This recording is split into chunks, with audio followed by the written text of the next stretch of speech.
All right, happy Sunday morning, actually. Welcome to another edition of 21st Century Rocker Mom Podcast. I actually have a very special guest. Actually, I'm not going to call her guest because she's actually a co-host today. I brought a co-host on the show. I got Miss Erin J in the house, and we've got Miss Karen K in the house, I guess, too. Today we are going to be discussing something very...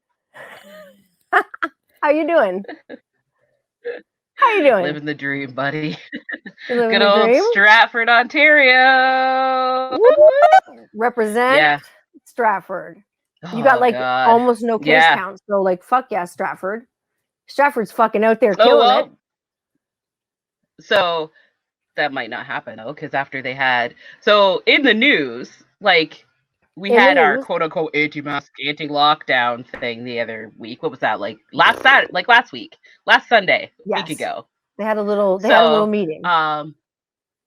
Yeah, so they had a little meeting, and I read in the newspaper that it has been one of the largest ones to date. Lovely. So that's always awesome. Fun when that comes to your town. That's always nice to be infiltrated by. Oh, geez, just go back home. Just leave people alone. Oh my God. Right? So like, it's been a bit. So it's been a bit. It's been a couple weeks. It's been a week.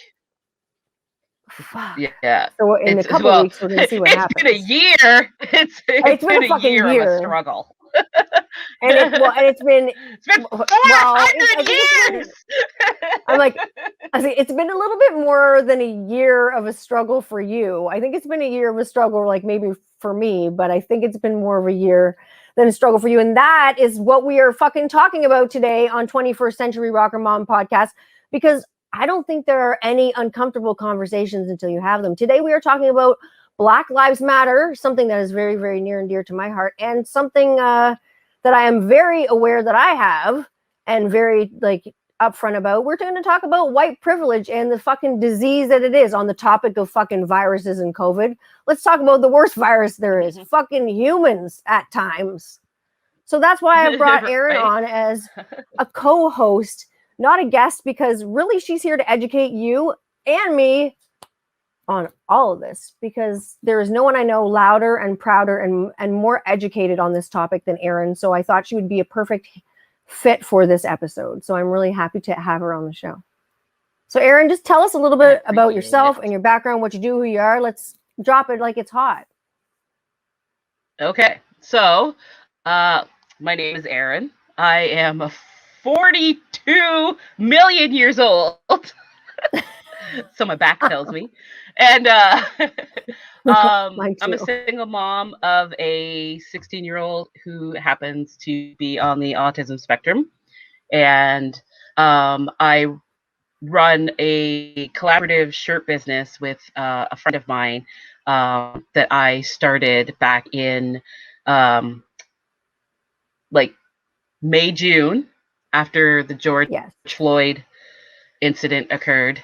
And since then, just really into creating awareness, trying to bring attention to anti-racist action and anti-racist behavior. Because like Angela Davis said, it's not enough to be non-racist. You need to be anti-racist, right? Absolutely. Because that's what you hear all the time. I'm not racist. And it's like, I'm not racist. Okay, that tells me a lot. Well, it almost sounds like when someone says that, it almost sounds like they sound surprised. They're like, I'm not racist. And it's like, they're saying that because they are.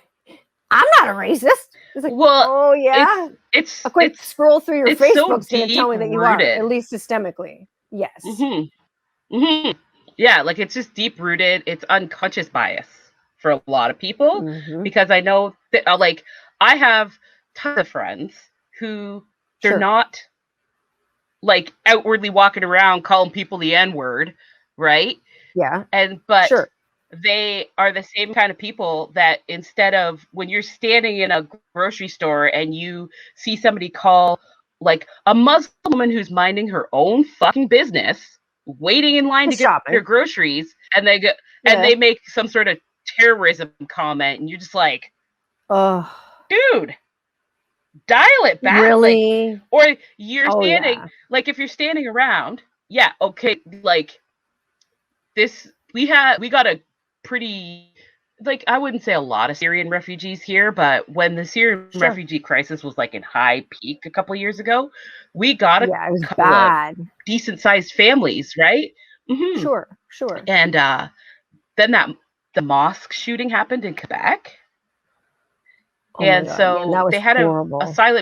silent, yeah, they had a silent vigil around the mosque, right? So like me and Sure. Gord went. Me and Gord Okay, are of course. pretty active anti-racists in our family, right? You And guys are like so the we went down there, and active activists. yeah, me and Gord and my sister the most out of our family, Oh yeah. my god. And Yeah, like so yeah, because the whole Martin Luther King walk, let's fucking run down my brother-in-law amazing. because we're dicks. We will But get to like, that. So you guys went down um, there.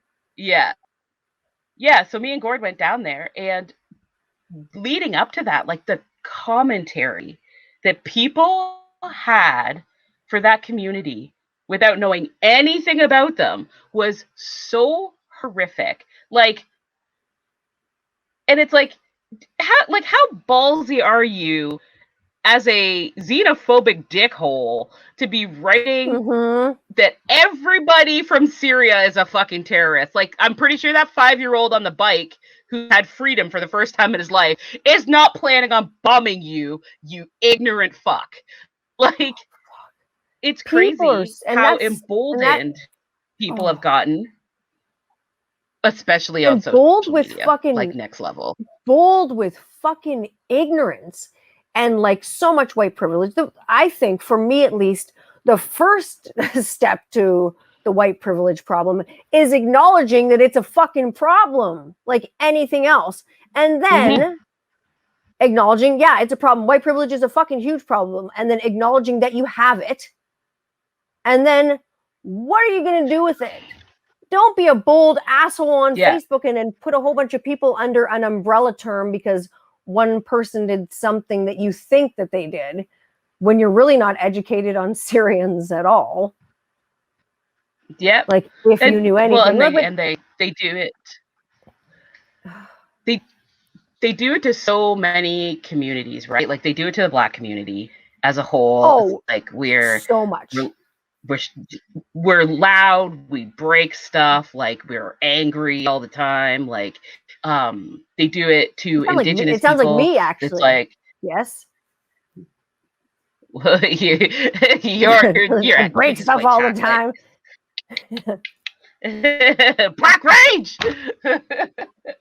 Yelling it all over the place. Like, but yeah, it is. It's well, and it's so insane that like the broad spectrum that mm-hmm.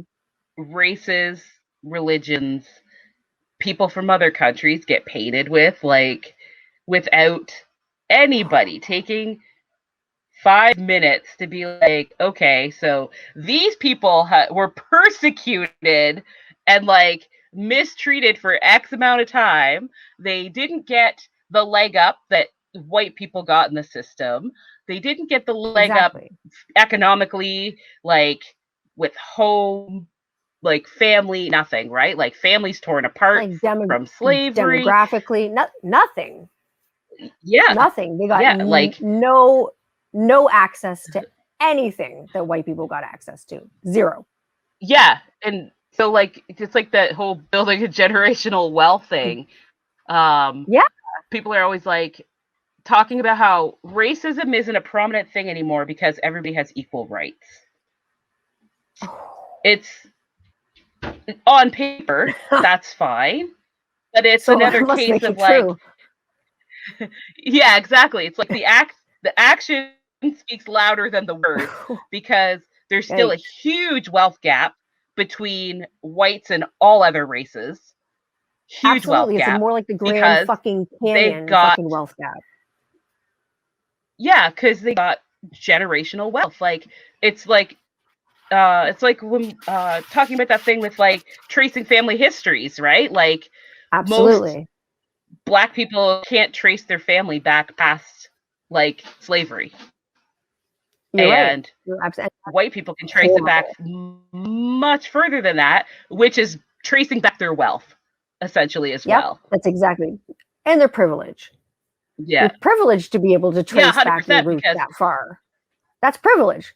it is a huge privilege to be able to trace your wealth, your You know, health, any of that stuff. Like and any of then that stuff. that's access again. That's more access. You versus me logging on to ancestry.com. What are we going to find? You know what I mean? And Mm-hmm. that in itself, something small like that, that's shit. But people don't think of stuff like that. People don't think of stuff like that. They think that they're more worried about like themselves at the time. Like this doesn't affect me personally. Like I hate racism. It's ugly, but oh fuck, I don't want to talk about it because shit, it's uncomfortable. And that makes me uncomfortable. Yeah. Fuck, you know what? It And makes it's me like that uncomfortable thing, too. racism isn't a touchy subject if you're not a fucking racist. Exactly. Right? Like But it should make you uncomfortable. It should fucking make you uncomfortable. It should. It shouldn't be a touchy yeah. subject, but it should make you fucking uncomfortable because it's such a problem and people don't see it and they're still not seeing it because like literally, like I say, like a quick scroll through Facebook, which I'm just like, holy fuck, I can't fucking even. Like I've got my name up as Karen K because it's like fucking hilarious. I feel like that is like I feel like that's a bad thing against people named Karens because truly and honestly, I don't know anyone whose like actual name is Karen who is a Karen. I think with a quick scroll through Facebook, we could actually probably change that name to something more fitting. True. I have a black friend So named many Karen, Karens and in the world. she's like, oh my life. She's like, I am a black Karen, and nobody, like, I can't. Everybody's like, Karens, Karens, Karens, and she's like, oh my god, and like, what does not a that even Karen at all. mean? Well, She is because I not a don't think Karen at there all, are. but that's her I don't name. think there are. I mean, she is Black Karen, but I really don't think there are Black Karens. I mean, there's Karen Black, the actress, but I mean, other than that, Karen is like a fucking over opinionated, undereducated fucking white bitch that wants to talk to the fucking manager. And there's so many don't fool flavors of yourself. fucking They're Karens. Karen from all walks of life. Karens from all walks of life. Are there? Okay, because this is a question I have. Like, are there Karens in other communities? They're not just bitchy white ladies who like get their groceries delivered like me? No. So I find, because like, and this is another I got my groceries delivered. Don't you touch my groceries! So I find that generally Karens from other cultures, their Karenism comes out with the same thing as like white ass Karens, the slightest inconvenience, right? So I've seen black Karens go off on Asian ladies in nail salons. Oh, like they're like massive YouTube videos of like, it's like they're just freaking out. Like they got their little fucking Louis Vuitton clutch under their arm and they're throwing shit at Asian like nail lady and just fucking losing their shit. And it's like, why are you mad at the nail salon girl that you came to pay to do your nails? Why are you angry at her? Pretty. And it's usually it's usually because they were inconvenienced because they got told, although their appointment was at like say 1:30, it was 1:35, and that extra 5 minutes is disrespect, like straight up disrespect, and they lose their shit. Yeah, like it's wild. I gotta see this now because I did not believe this because I like follow like Karen's Gone Wild on Instagram, and I will say it's all white women. It's all white women. It's funny because like, even some of my guy friends like watch it. They're like, that shit is fucking ridiculous. Because they're like, what's a Karen? I'm like, oh god. Well, I'm like, I'm one kind of. I'm like, I have a flavor of Karen in me. I'm a Karen, but I try to be like Glenda, like the witch on fucking The Wizard of Oz. I try to use my Karen powers for good. You use your Karening for good. A Karen for the good. You're like Robin Hood, but a Karen. I If you're a steal Karen, some but ignorance from Karens and sprinkle education on other Karens. Fuck, that's ready or right. not, here I come. You can't hide. You Gonna can hide. find you and teach you, Karen. Ready or not. Fuck. That's the score there, Karen. That is. There's always laughs on the show because you gotta smile about some things because there have been good things that are going on. Like look at all the since lockdown and everything like that. Look at all the protests and the attention. Finally, the Black Lives Matter as a whole has gotten. Oh, I'm so proud. The whole well, this is one of the huge things that because this city, there's a lot of anti-BLM people. They claim that they can appreciate and respect Black people, but they don't respect Black Lives Matter because that's a terrorist organization. And it's so they mean they tolerate you. They tolerate you. Yeah, and it's like what you're telling me right now is that it's like it's a really weird thing to hear when you're Black because I'm hearing you say I can't imagine Black lives matter when I want them to. Like that's what I'm hearing when people say that shit to me. And it's like it's bigger than an organization. And that organization, from what I understand, was created to exemplify a movement that for far too long minorities, racialized communities, Black trans lives have been literally just dropped to the wayside in all situations. True. And that's true. Yeah, and that's not even just with police violence. That is with violence within their communities. That's their own. Yeah, that's their own communities. Yep, violence within the trans community, within the LGBTQ communities. Correct. 100%. Yeah, because that's another huge thing. That's I remember growing up. The whole toxic masculinity of Black men was a huge thing.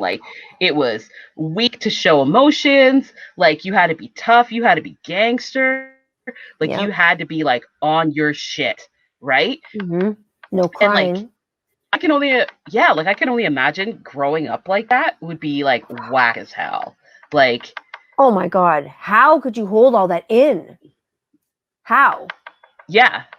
And I think that we teach men now is to be to let it out. We teach everybody that now. There's sensitivity training everywhere, but to be born into and it's so raised important with love and emotion and affection, and that this just in, everybody cries, everybody has emotions, everybody has feelings, unless you're obviously a fucking psychopath, but unless you're a sociopath, literally. Yeah, legit. Yeah. Other than that, use there is your that emotional toxic tools. Masculinity. Fuck. Yeah, and it's a huge part of white supremacy. Absolutely, it's deep. Look at the Proud Boys, right? Oh. Yeah, the Proud Boys were just fucking proud they are. Yeah, fuck. Yeah, they were oh, you have to be able to take a punch. You have to fucking strap on and get out there and be a man. You wouldn't be walking the earth if somebody didn't give birth to you and that woman had a vagina. No shit. Get over I'd be yourself. You want to be a man? Get outside and build me a fucking house. You want to be a man? Go to war and fucking die, motherfucker. You want to be a man? You want to be a man? Go to war and go to war and die. That's toxic masculine. That's crazy to me. But yeah, that's what it was painted as. And that's time. And in the Black, I was gonna say, in the Black community, it was if you were gay or trans, good fucking luck.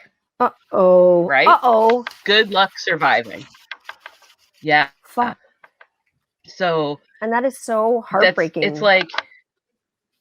It's it is absolutely. And so Black Lives Matter, the Black Lives movement has done a lot of work even within our own communities for acceptance of LGBTQ, trans, queer agenda. It's been That's so huge for awesome. opening the eyes. Yeah, opening the eyes of our community for the acceptance of all Black lives mattering, right? Exactly. Like It's just not like huge. it's a huge spectrum, which is amazing. Which is amazing to have that Hmm. much more visibility and that much more education and that much more focus on the subject and on what's important. It's so good to Hmm. see like the Black community within the Black community. And that's another thing that needs to happen too. You know what I mean? Like white people are like helping as allies, you know, on the sidelines. We cannot speak for the Black community whatsoever and should not at all. It's not No, our exactly. place. This is not our story. Fuck no. No. And that's what, like, another huge part of, like, the whole, when the movement started, it was awesome. The allyship was like next level for the first time in a long time, right? It was Because, like, huge. It was when you think back huge. to, like, yeah, when you think back to Ferguson, when, like, BLM really Mm-hmm. started to push, Yep. it was literally a Black community. It was a Black community making a push to save Black lives, and white people were like, "Well, he's a criminal. Like, what do you think was going Yep. to They're like, happen?" Right? well, oh yeah, he was horrible. He was a rapist. He was a criminal. He was this. I'm like, Yeah, oh yeah, yeah, pull the that's other and one. that's yeah, and it's like a thing that tends to happen, and those are also that's also stuff that comes from a place of privilege, because unfortunately Black kid is like just criminalized in daily life, right? Like they just assume we're up to no Yeah. good. So Ugh. of And it just, course I'm rolling my the eyes just because it criminalization, just, ugh. yeah, the criminalization comes before a crime has been committed. Like Exactly. You're we're already we're guilty born before criminals. anything happens. You are born Yeah, guilty.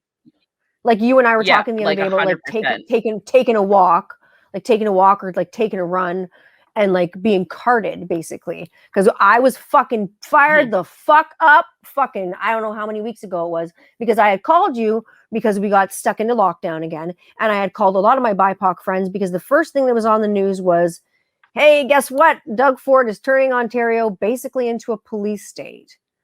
And people were like, white people were like freaking.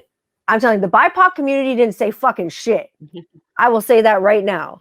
But white Because people, for us, we're just like, oh, oh, we're like, it's just did you another see? day. I think I posted it. I posted it somewhere. My sister wrote, "Now, what does it feel like for you guys to sit behind the wheels of your car, worrying that you're going to get pulled over?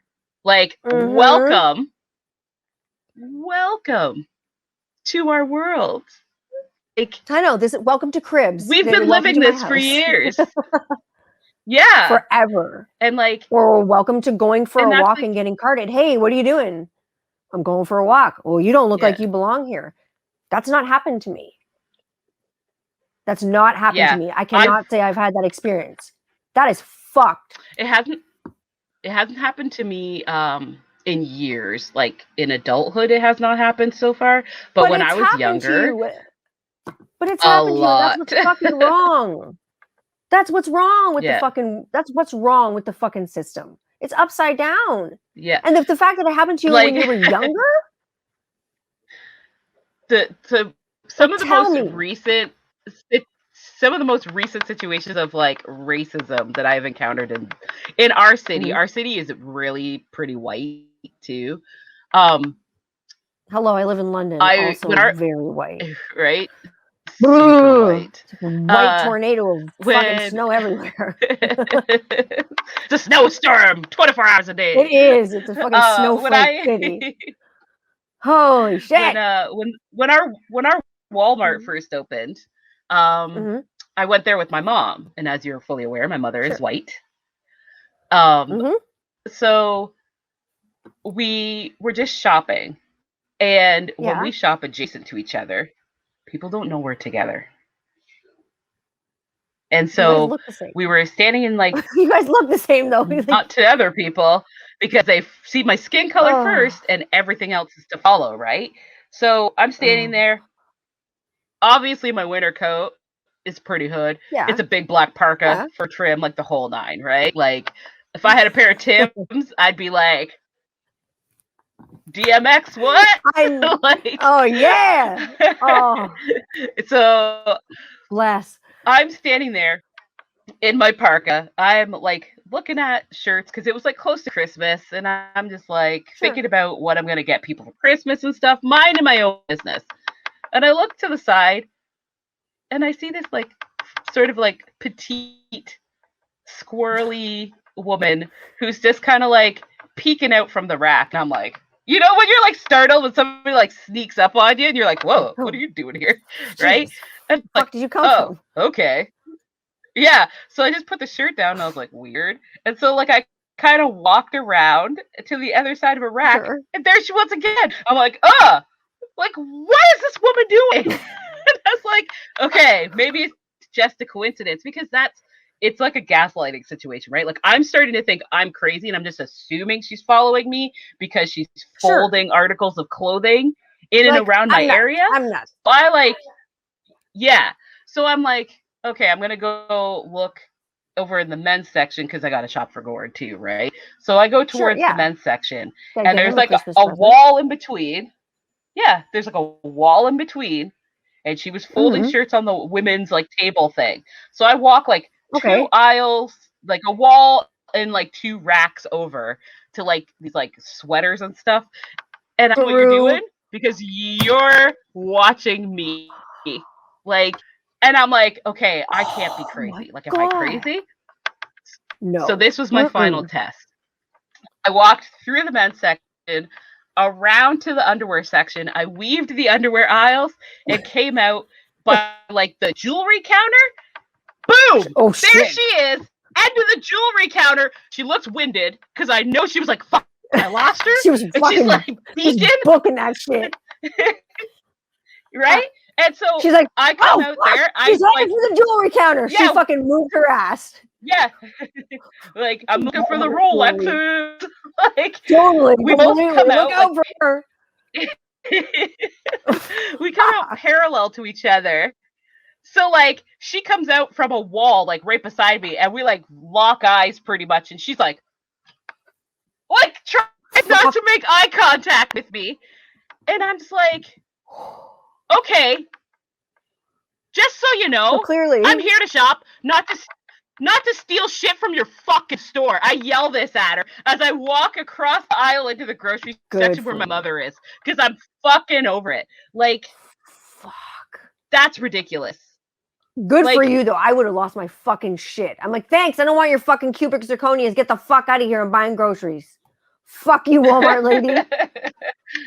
What? Well, I hope that hopefully she fell over of a heart attack after her run.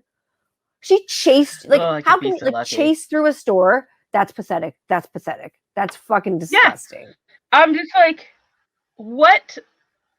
And I just realized that it was like legit my appearance and my race. I'm big. I'm wearing a huge black parka, and I am black. And I was just like, you're wearing a coat. You can kind of put things in, and again, the color of your skin. Yeah, yeah. And I just like in the Stratford, because like they didn't follow my mom around the store, and she was wearing a purple coat that looked very similar. They didn't follow the other 2 women that were in the same section I was.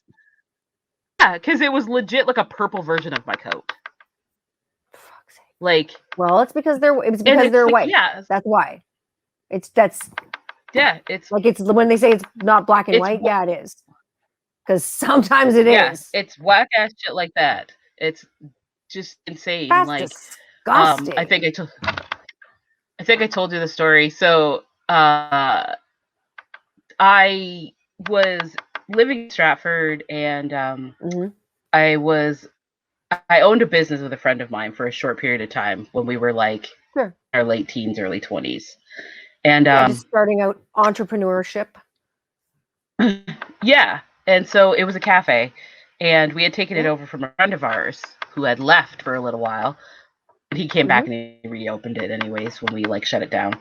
But like, one night we were just out on the strip there in Festival Marketplace, Stratford, right? Like where the city hall is, behind the city hall. Yeah. So there used to be yeah, so there used to be like bars there and stuff like that. So we were just like, we'd closed up for the night. We were just kind of hanging out. We were standing there, and this like Mustang full of white dudes drives past us, rolls down the window, and yells, "It's coon hunting season." What? And I'm just like standing there. Yeah, shit. And I look at my friends and I'm like, am I crazy? Like, did anybody else just hear this happen? Did that just happen in real life? And yeah, and then I think they thought that they were going to just be able to like go on their merry way, except that there was a line of cabs blocking them from driving anywhere. So how embarrassing for them when I walk up to their car and say, "What the fuck did you just say to me?" And the drunk ass redneck friend has the audacity to get out of the car. Oh fuck no, he didn't. Yeah, I've never heard the story. So what the fuck? Wrong move, broseph. Yeah, oh my so God. This like drunk ass redneck falls out of the back seat of the car. Shit. It's like one of those old like 5.0 Mustangs with like the fucking like vented window thing at the back. Like it's like just a fucking real piece of work. And it was like a muscle car when that from happened, like Broflake heaven. From like 1984. Oh, just driving a Trans Am, like just fucking. Yeah, like it was just stupid. And my God. He falls out of the car. His other buddy gets out too. Their other buddy pulls into a parking space. So then they all are out of the car. Being like, what's your problem? What's your problem? And I'm like, okay, so I'm not deaf.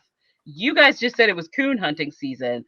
So bring it. What's up? Like, what's your deal? So yeah, like me and all my friends are staying there. Like it was me, my friend Tim, he was dating a girl named Mel at the time, and I feel like there was somebody else and I can't remember who it was.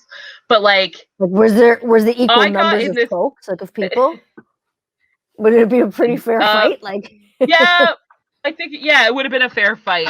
Except, me and Mel are women, and women aren't supposed to fight. Except this is the best part of the story. Because you're weak.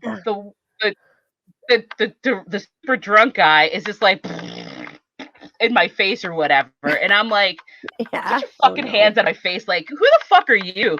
And his buddy pushes him so that he can get in my face. His friend falls, whatever.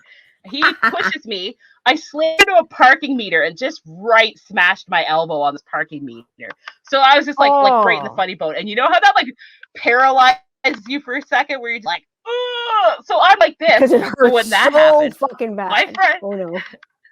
My friend Mel was like, that's it. Like, she fucking hopped on the guy's back. She's got him in a chokehold. She's just fucking hamming on him. And she's just like, who the fuck do you think you are? She's just like hammer fisting him in the head. She's on his back and he's like, get her off! Get her off! It's like freaking out. And like, don't get her off! Then they're just like, oh my God. Yeah. So we're like, no! Like, peel her off of him. And she's like, still like, exactly like you see in the cartoons, right? Like, when you grab somebody off and they're still like swinging and kicking. And they're going like this? And like, they're just like fucking mortified. They're just like, what the fuck was that? Well, women are supposed to be weak. They're not going to come up on you and beat your ass, right? I bet you they weren't expecting. Yeah, like they were. She's like surprise spider. She was like a surprise spider. They were not expecting her to come in hot. Like, that's what happens when you get bit by the. That's what happens when you get bit by the Black Widow, bitch. Like, seriously, you hit your elbow. I guess that's the funniest funny bone story ever. Right? So what happened after she wailed on these assholes? I was in a sling.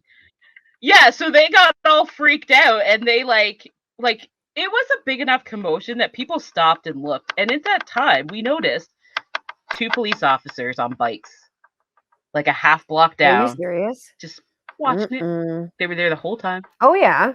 They waited it for it to de-escalate on its own, and then they just rode away. Yep. I'd love to say I'm surprised. They were like, yeah, I can tell you're so shocked that the police not say acting. I'm not. Geez, not doing anything. They'll just be too busy pulling people over on their jogs, because that's what the police are doing. They'll just be Yeah. pulling white ladies over while they're jogging through the forest. That you know what? I jog Just every day. I'm going to say that tackling I them on the park with the personally, kids. I know, dude. I got cuffed the other day at the playground. Like, no, seriously, I run every fucking day because running or whatever, it just makes me feel free. I have not had Yeah. this situation, and like I blew up a couple weeks ago, and you know this because I called you actually the day that like we got locked down again, and they turned the in Ontario Mhm. into a police state, and I called you to see if you were okay, and you were not okay. Like we can talk about that. Yeah. It's Like turning the police state versus like you living in a police state. Like what it talk to me about this. so it's really weird because I so on top of this, recently I filled out a survey to join as a stakeholder into a board that works with the police here for policy making and procedures. Okay. Um, Smart. it's Smart. something I wanted to do because Mhm. we don't have a huge minority community here, and Absolutely. for me, this is me personally encompassing minority communities. For me, a minority community is essentially poor, disabled, and people of color. Yes. And Less visible, less people, access. yes, like people who have different genders and sexualities, things like that. People who get put into like a jar as being Yeah, something that is not marginalized societal. communities largely. Yeah, marginalized communities. Yeah. So I did all that stuff before that happened, before the police state thing happened. Yeah. And because of You've always COVID, been kind of we that haven't way. even been able to Yeah. do any of that stuff, right? So when I was watching that thing, I was watching Rob Ford talk. Like oh my god, it's like listening to a It's like sack of wind get watching squeezed. Porky And so Pig. Ba-dee, ba-dee, ba-dee, ba-dee, ba-dee. That's all, folks. Fuck. it's like Fuck. Lord I just Voldemort love if he him. gave up and ate donuts all the time. It's like, And he's washing him down with like bucket beers. Like, yeah, it's like I don't can't catch that Harry Potter. I'm just gonna eat these donuts. Like, fuck. crack on a But bucket like, beer. yeah, like legit. This is coming Seriously. bigger sizes. I need the bigger size. I need the king. I I'm need the willing to pay king can. $2 to double the can size. Yeah. I'm all about value. It's just I'm like, all about value. right? Like more Oh god, bang it's for all your about buck, McDonald's. friends. Oh My yeah, friends. we're getting I gotta so much tell you bang for our something. buck, Dougie. Oh my god, listening to him. Mm. Hello, Sailor Moon. I like your mug. Right? I I like love my that mug mug. a I lot. got it from my friend It's so Charlotte. cute. She's a lovely artsy girl, and she knows how much I love Sailor Moon, so she surprises me with Sailor Moon Did she, things. or did she like? Did you make it, or did she have someone make it for you? No, What happened there? she bought it somewhere. It's She awesome. got it from she's big on auctions, so she Is goes on she? auction things all the time and tries to get stuff. Yeah, so I don't know if she got it She off an got a auction because it good came in the box. score. It's like brand new. Hmm. But she like got Score. me. She's gotten me like Score. Sailor Moon, like nail stickers and stuff for when I do nails and stuff. So When you're doing I like nails. it. Awesome. I know it's been so Yeah. long since you've done nails. I was thinking about even like the pandemic and all this stuff. And you were the last person that I saw before we got locked down. Legit. You were the last person. You had Cass. Right. You're the last like humans that I saw Yeah. like literally for over like a year now. It's been a fucking long ass time.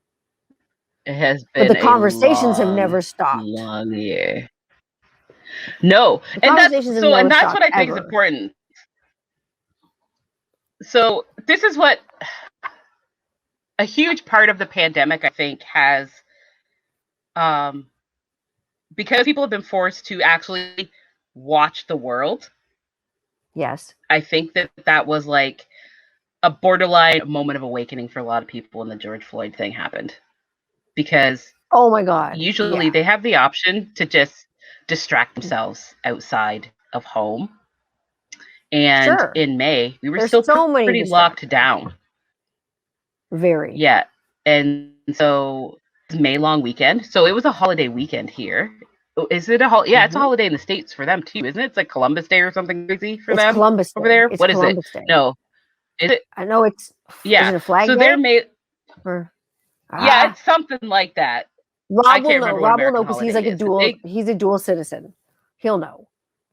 yeah. And so it was a long weekend for us. So like most people, because it was a pandemic, nobody went camping, nobody went and did all those things that they normally do on that weekend. So Everybody was sitting at everybody, home, really. like, yeah. And so everybody got like a full window to the world of like police violence on Black people. Like it was, I have friends that were just like, who like immediately messaged me and they were like, dude, like what the fuck? Like for them, they were just like, how long has this been going on type of like shock. And I'm like, How long has this been going okay, on? so right?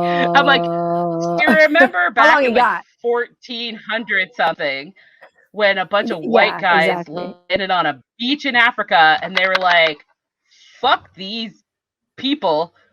Well, sorry, they didn't even call them people. They were like these savages, Savages. Fuck these savages. Poo poo. right? I was like, that's when the system started abusing Black Oh bodies. my God. It's like, Like, when did this it was happen? How then. much time you So got? How much time you got? that's how long it's been going on, right? Just like, Oh my here's God. the start of the timeline.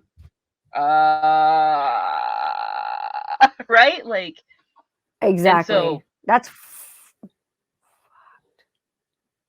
when that I happened, think, like the whole world exploded. Like exploded. and it's been a long time since anything has blown up like that, right? Yeah, Like, I agree. you see those mass Nothing. protests in other countries. Like, what was that? They had that huge women's protest over in Europe where they like shut their fucking country down because they didn't go to work for a day or something. And that was Yes, they just amazing. like, we're not working. Yep, my cousin was actually in an article about Mm-hmm. it, and she's over in Germany. It was really cool, but they're Yeah. like, no, we refuse. But that was Mm-hmm. this just like So, there wasn't something so big in the news that made such headlines where everybody like in the entire world was privy and had access to watch and see everything like laterally. yeah. But I think that more than the George Floyd, the start of those protests, I think more than the fact that they were also like just being based in like Black Lives Matter situations, I Yes. think it hit home for a lot of racialized communities because more than ever, I have been noticing Mm-hmm. that strong bond that Black and Indigenous people have together, in the sense that like what white Absolutely. supremacy has done to us is it stole us from our land, put us on their stolen land, and then had us build them their wealth and their future, right? Yeah, Well, build my taking wealth empire and while I future away steal from yours. Indigenous people. Yep. Exactly. So I think that it has really had a big impact on awakening that bond of like what colonization has done to Black people and to Indigenous people. We Mm-hmm. share that like to the core, right? Because colonization is what stole, and colonization is what took land from them. Like it has Absolutely. been a yeah. So that has happened a lot in this movement, and I think that that is so amazing. Like I think that's really cool so too because I've amazing. seen that happen like just like And even like before my own eyes, and it's cool. It's nice to see mhm, that kind of come together because you have that common bond. There's yeah, that thread that has been happening since yeah, birth, since the beginning yeah, for both communities. yeah. And like, well, Indigenous people played a huge part in freeing Black slaves. Like when we like ran for the Absolutely. hills, right? Like when we needed to get the fuck Mm-hmm. out, like they were like a Mm-hmm. lot of those tribes were there for us. They were just like, They were come allies. stay with us. Like, yeah, like they were like long-standing allies before, right? Which is like how a lot of tribes ended up with like Afro-Indigenous like people and culture, right? Yes. Like there are Yeah. huge tribes that are like mixed and amazing. Gorgeous people. I bet you those are really, really, really attractive people. Yeah, they are. Like so gorgeous. And it's helped. So my other thing that I have found that this past year has really kind of put the halt on, which I think is super important, is Sure. so like I don't know if you've heard of the one drop rule, like the one drop rule, the one drop theory. What is this? The And one drop. so You have to educate me on this. I so don't know. if you look it up, it talks about like I'm going to explain it in the bluntest way that I understand it. So Okay. basically, by law, in history, if you have one drop indigenous blood, one drop black blood, one drop Asian blood, whatever it is, you are that Okay. race. They don't care because that's how they uphold white supremacy. So with one drop, they very much just like are like, you know what? Like you got to drop black blood, you black. But within our communities, there's been Yes. huge bias over whether or not somebody meets the color standard. It's colorism, right? And colorism's been a Like- huge thing in the black community for a long time. Like whether you're black enough? Like Black enough. Yeah. what? Yeah. It's always Wow. it's been a huge problem. Yeah. So Oh. colorism is a thing. So with these racial standards outside our race, by like Yes. trying to dismantle white supremacy and end the legacy of systemic racism, right, and stuff like that. But then we also have to fight That's these one fight. weird battles within our own community where, like Carter is half me, but like you've seen him, he's pretty pale. He is white passing. Yeah, he's lighter. So he is lighter. Yeah, so because he's white passing, people wouldn't know that he has any black in him if they didn't know I was his mom. True. And I agree with you. so Absolutely. Yeah, so for him to But when you see each other, and show when up- you guys stand beside each other, you look exactly the goddamn same, just like you and Yeah. your mom. You look exactly. You have the same yeah, eyes. we share a you lot have of the same facial smile. features. You have the same like everything here. When you smile, you look the same, like with your eyes. Yeah. Like yeah. it's just like And that's it's wild because there's a lot of bunch of people people don't see that who though. within the black community would be like, well, he's not black. And I'm like, but he is. Yes, he is. Because he came from this and this is black. Mom is black. So, Absolutely, 100%. Yeah. So that is a huge Oh my gosh. fight that goes on within our own community dealing with colorism, which this past year has really like Mhm. It's bubbled to the surface, but it's been like smashed down by tons of people in the black community. They're just like, you know what? You're either with us or you're against us, and that's the line. Like that's the line. Like if you're black, who cares? You're black, get on board. Like Exactly. We don't which care is how what it should be. shade of black you are. Oh my gosh. Get on Yeah. here. Well, I think there are so many Essentially more what happened- important fights to be fought than like discussing who's blacker than who else, like, or who's better than who else. It's not about like a classism thing. It becomes like classist. Well, and it's as like racist it as does well. it falls into that. Yeah, it absolutely falls into that same category, 100%. Where it's like, strange, do you right? have the standard of financial living to like meet me where I want to be at, right? And it's like, Exactly. but why would anybody do that to somebody based on color? And it's the same thing. Like, society really puts light-skinned black people on a pedestal by comparison, especially if they're white. Oh god damn it! But oh my god, like people yeah, like so, Jada like- Pinkett Smith, she's like a queen, but she's like Halle Berry's like you Yeah, know like- the blackest person in the movie. Like Yeah, well, it's like it's The like media it's like the difference does it. between Beyonce and Lupita, right? Like, Yeah. like Mhm. Lupita is so dark and she's so beautiful, and She's Beyonce's beautiful absolutely too, fabulous. but she's Yeah, she's pretty. very fair by comparison. But they're two black women who hold They are two like strong black women. amazing places. Yeah, Mhm. but colorism makes us view one of them in higher favor than the other when they're both so Oh. fucking talented and gorgeous. Well, Right? And that's what they're both colorism playing on the does same in our community. field. Yeah, Oh, so that exactly. like divides it. Yeah, and Like, that's what so there's like colorism does. divides it further. Like, why do you want to be further Mhm, divided? Why doesn't everybody just want to be mhm. on the same team? Like, I was watching a thing, and this is so silly Yeah. because he's like 8 years old, but I love that kid president on Soul Pancake, and he had a little thing on the other day, and I think on my Facebook or something. He was like, "I'm on your team. Aren't we all on the same team? I'm on your team. You want to be on my team?" And kind of like that. Like, he just, and it was just like such a wise little thing from like such a little kid, and it was so basic. But like, aren't we all on the same team? Like, fuck, like, really? Can't we ally and can't we Yeah, like help? and well, Like, I I think mean, that's a not, huge and I don't mean I think it's for, a huge and I don't mean important like, part. I mean, the black community, like, aren't you guys, isn't everybody on the same team? Does colorism matter? Like, why does that matter? And as for white people, what can we do to be allies? Because we're never gonna understand what black people have gone through and the black community has gone through and what marginalized communities have gone through, because Yeah. we've never fucking gone through it. To understand it, I think fully, you have to live it. Living through it, you grow through it. You gotta go through it and grow through it and all those things. But like, unless you live it, you really don't know. Someone can tell you a million stories, and you can feel as bad as you want about it, and you can cry as fucking hard as you want about it, and you can read, books and feel bad about watching The Color Purple. Or you can find out how to be Right. like a real ally. Ask your friends of color, like, what can I do to help? Like, how can I help? Like, this is something that's really important to me to educate people about, that people So don't know enough about. that is What do you say about that?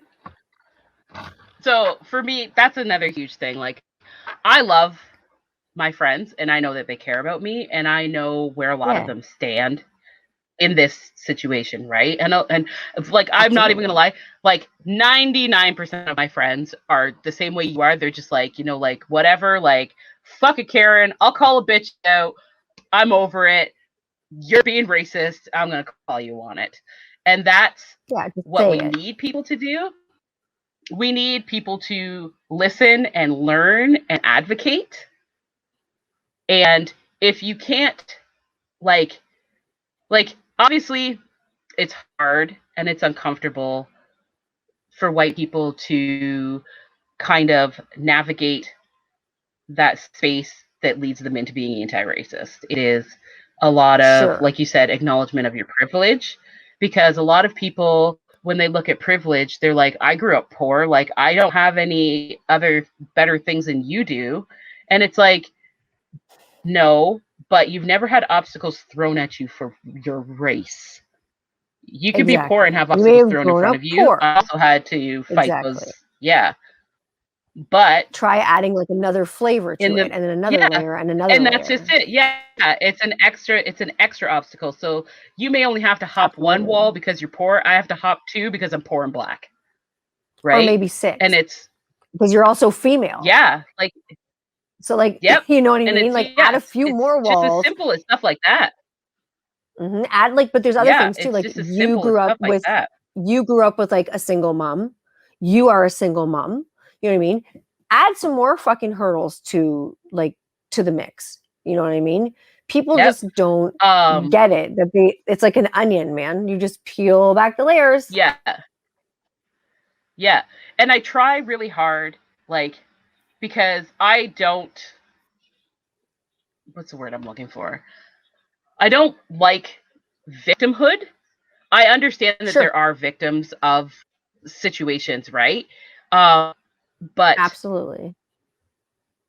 I have been victimized in the past with situations of racism, but I've Hmm. taken those experiences and I use them to make myself more aware and more alert of when certain situations could possibly occur and how I'm going to navigate them, which is also seems kind of weird because I should just be allowed to navigate No. society as a normal human being.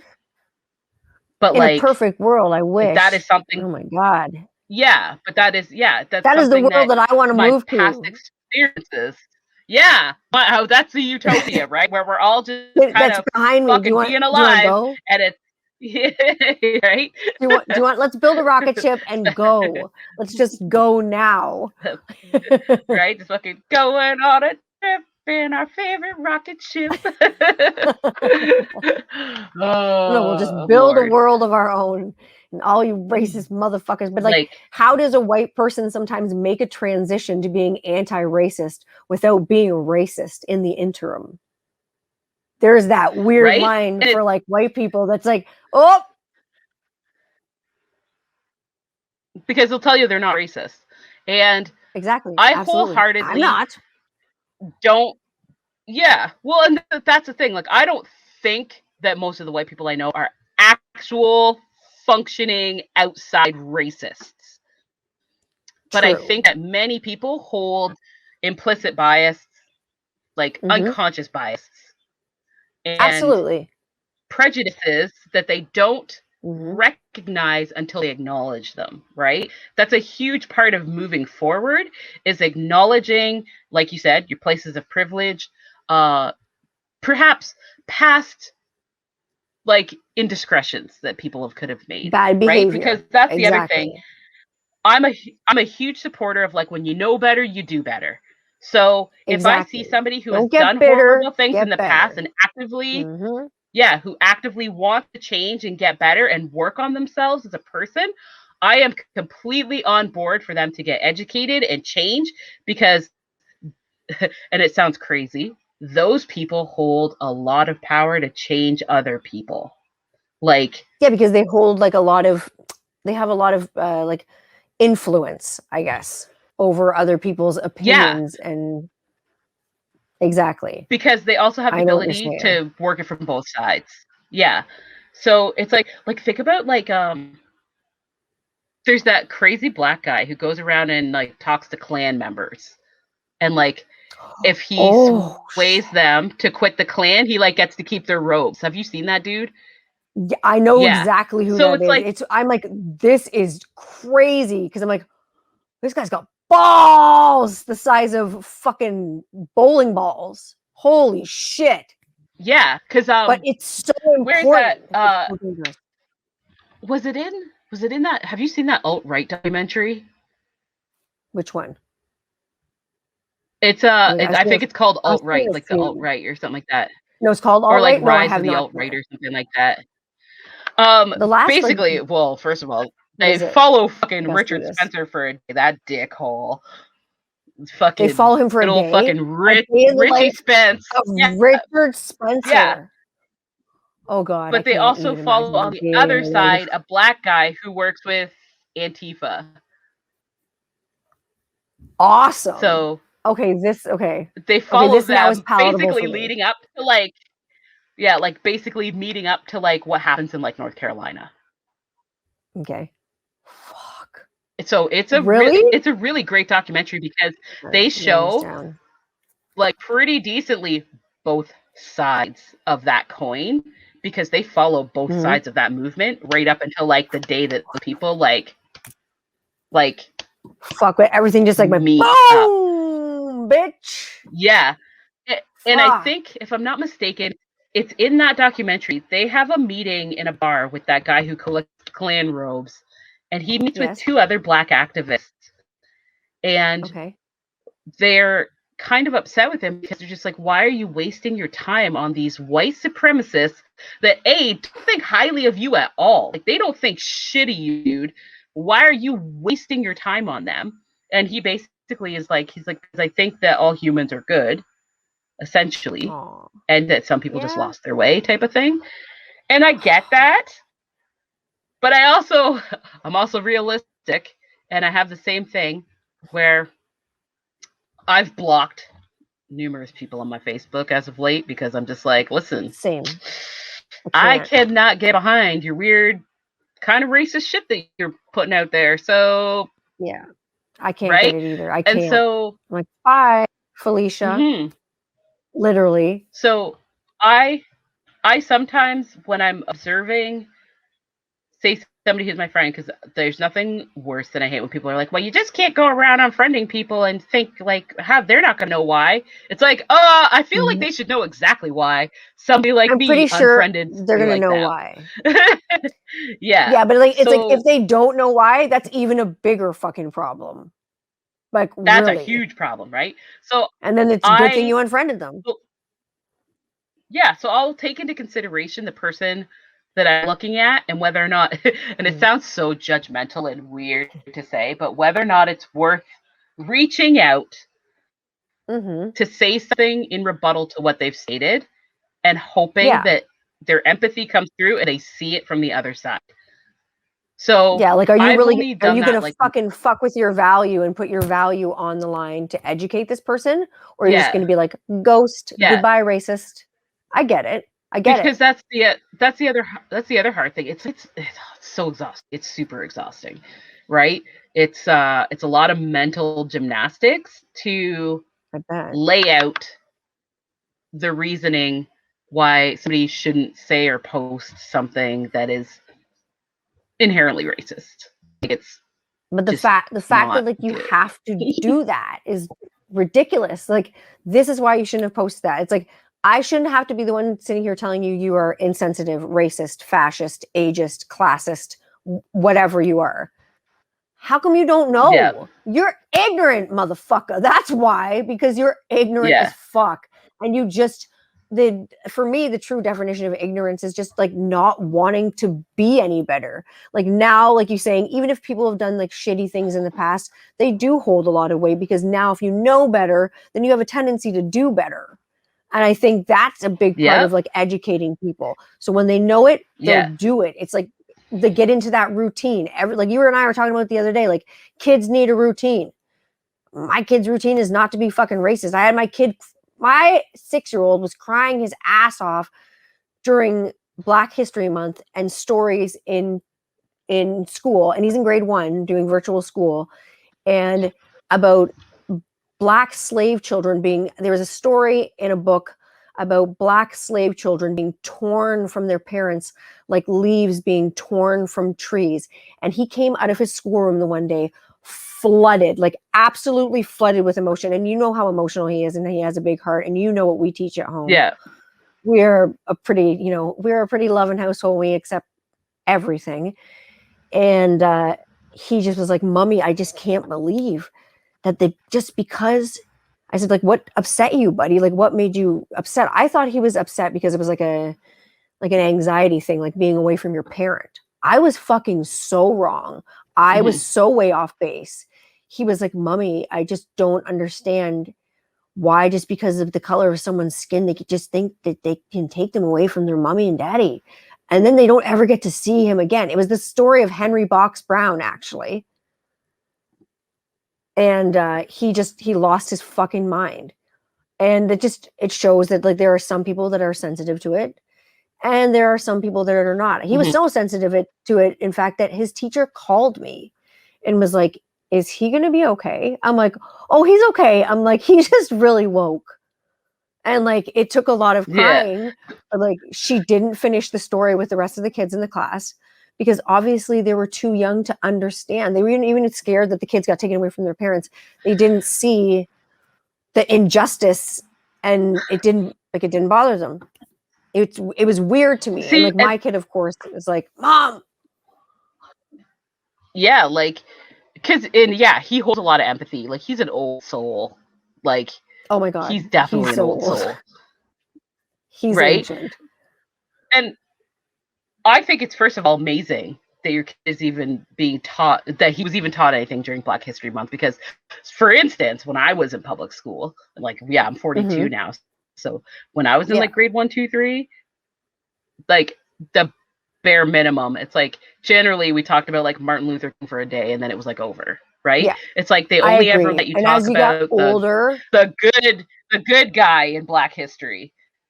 oh, it's like sometimes they would mention like older grades, they would mention like Malcolm X, but even like for us, we didn't have good Black History Month education. Like I look at my sons at his school, Yeah. every single day of Black History Month, there was education on Black history. There was a story, there was a movie, there was a short, there was a through line about Black history or slavery. Like his teacher is fucking Which awesome. She's woke as fuck, which that's is what we need in school. so good. It's yeah, because and I was just gonna say because that's another huge thing that I like when I decided to put in for stakeholder in this like policy procedure board thing. Yes, is the one of the other police, things that yes. like I think about all the time is like I feel like there's a whole lot of policy, and because of systemic racism flowing through the Mhm. system, and like it's so the whitewashing of history is a huge part of that, right? It's like Oh, we don't talk about giant. It's residential just been schools because they're just like it we're was just gonna just a paint over it. school. Like the right, the church just wanted them to have a great education. It's like Oh, the actually you church, eh? did cultural genocide, so right? Like you No, fucking abused there were no good people. Christian acts about that. Completely, it was abuse, Yeah, and they murdered people. They it was murdered it people. It was was murder. cultural fucking genocide. It was It was 100% cultural ridiculous. genocide. They wanted Yep. to beat their language out of them, their culture out of them, and change Beat the them culture into of them. good little white Christian children is what they wanted to do to those kids. Hmm. Like, They want to put them in their little box, and stick them in there, put a mm-hmm, Bible in their fucking hand. Fuck that yep, shit. So yeah. And it's ridiculous. like, That's another thing. I didn't learn about It that. wasn't brought up in I didn't school. learn about that in Nope. school. My son I does, learned about though. My that on my son certainly own does. free time. Oh, Yeah. yes. I learned about And that on my so own I free think time as well, there too. needs to be, yeah, there needs to be a huge shift in policies about education, about what kids learn about history, because it's like this just in Canada isn't just based on the fur trade. It's a huge part of who we are, but there is Fuck no. Yeah, so sure. much like cultural education that's being skipped that is literally pushing so many racialized communities to the side like they aren't a part of Canadian history. Yeah, he's pushing them right out of history. Gonzo. Yeah, Like, it didn't even happen. there's It's not in history books. huge parts. Yeah, there's huge big chunks of black cultural history that people are just becoming aware of now, because now they're deciding, okay, you know what, like this is important, maybe we should tell some people that, there was a huge black settlement in Nova Scotia, right, and like, Exactly. And, oh, like, by the people, way, there was also one in fucking Alberta that everybody forgot about. Like, yeah, but people don't just talk about this thing. But it's the great thing now is, like, we have these platforms like social media, and people can. This is a good thing about social media, because I think you can also use your social media for bad. But now we can talk about these things and make people aware. Like, yeah, these did happen. These things did mhm. happen. Like, now look at this. Look at these colonizations. Look at this history, because you're not going to find this in a history book. Let's fucking talk about it.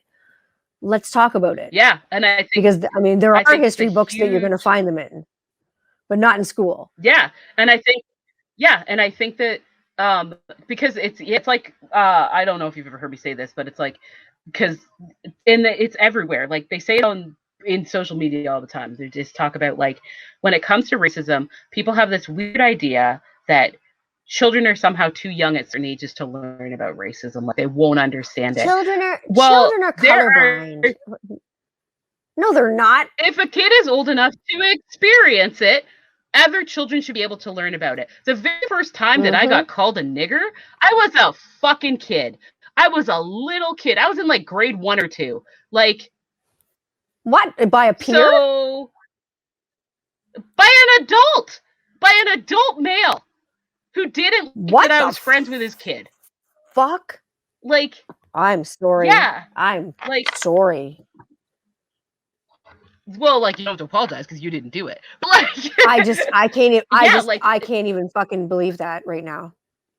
I don't even know what to. yeah, like when I was growing up, I had a Fuck, kid man. I went to school with. Dad used to call me his little monkey friend, like shit like that. Like I grew up around that stuff. So if people are allowed to racialize me from the day I'm Fuck, born, man. I feel like children should have the ability to learn about racism. I'm sorry. Yeah. No, don't apologize. I should be fucking apologizing. That's fucking. I'm sorry. That's fucking terrible. That's that's fucking. That is fucking disgusting. I am truly sorry that that happened to you, and it's still fucking. It's still fucking happening to you, and it's bullshit. It's just fucking bullshit. And then it can happen that people like think they have some kind of weird, like you and I were talking about this, like how white people think they have this like weird power and permission like over you to like call you a name like that or touch your hair or address it in a certain way. Remember we were talking the other day about like terms. Yeah, my sister, you can when use she's at work, terms. there's lots of women who touch her hair for no reason. They don't ask. They just put their hands on her without permission. And why is like, that okay? Why is this happening? That's a part of white privilege that they don't see because they think it's harmless and they think it's just like, well, I like your hair, so why are you insulted? It's like, well, I think you have nice boobs, but it doesn't give me permission to walk up and just go wah wah, right? Like honk honk, exactly. Yeah.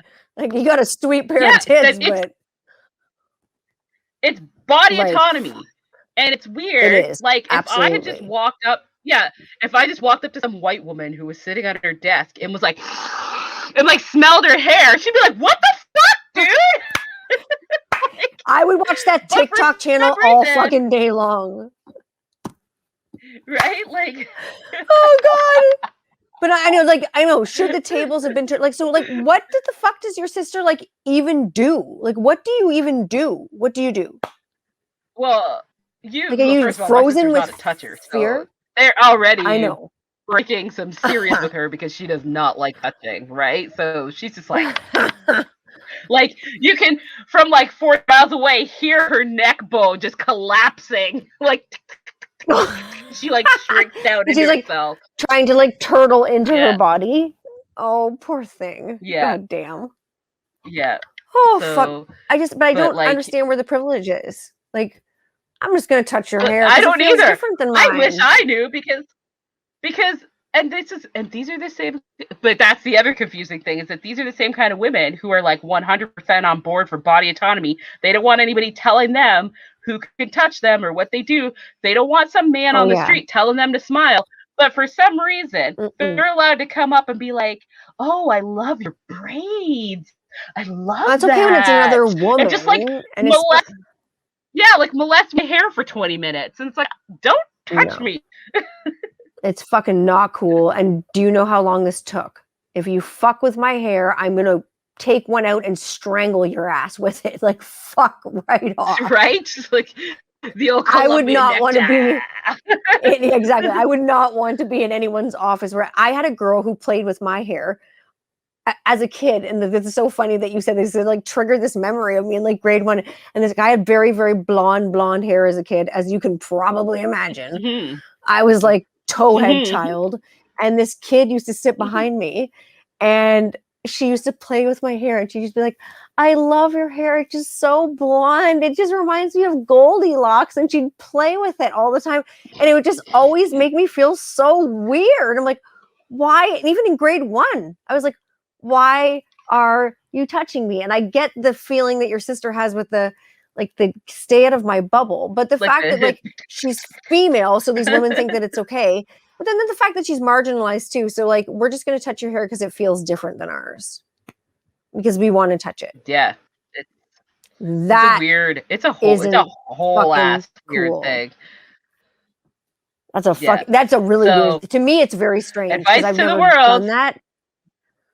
Yeah, like, you know what? If you have questions about my hair, ask me, and then I will be like, here, feel this.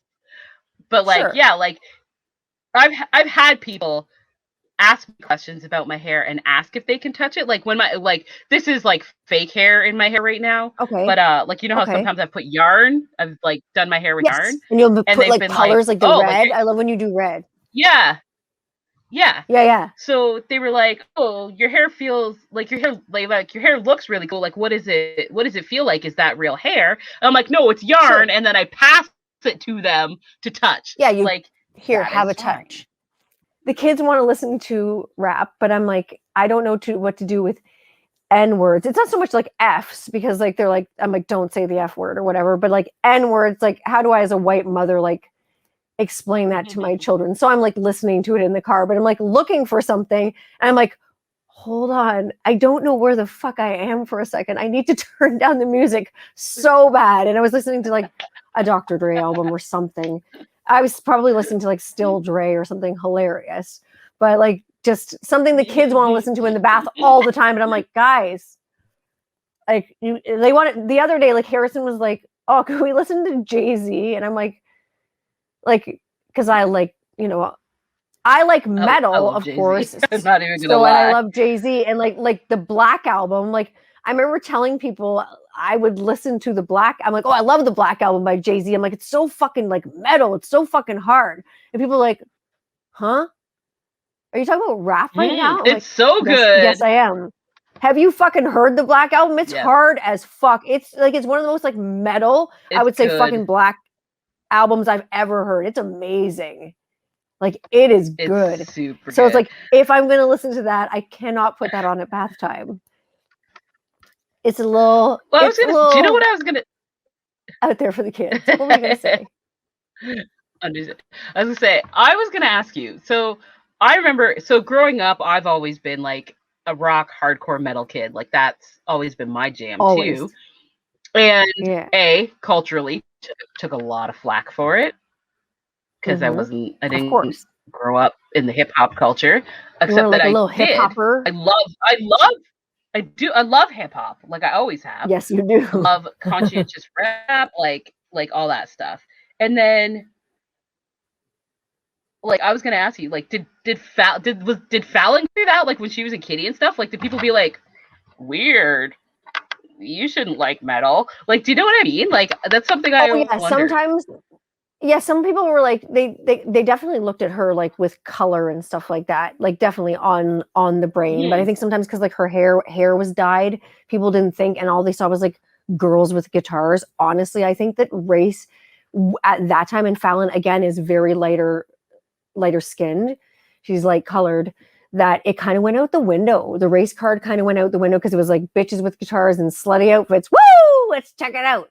Race, Yeah. honestly, it never became a thing in Kitty when at least when I was in the band. I don't know after I left if it after like it ever became a thing for her.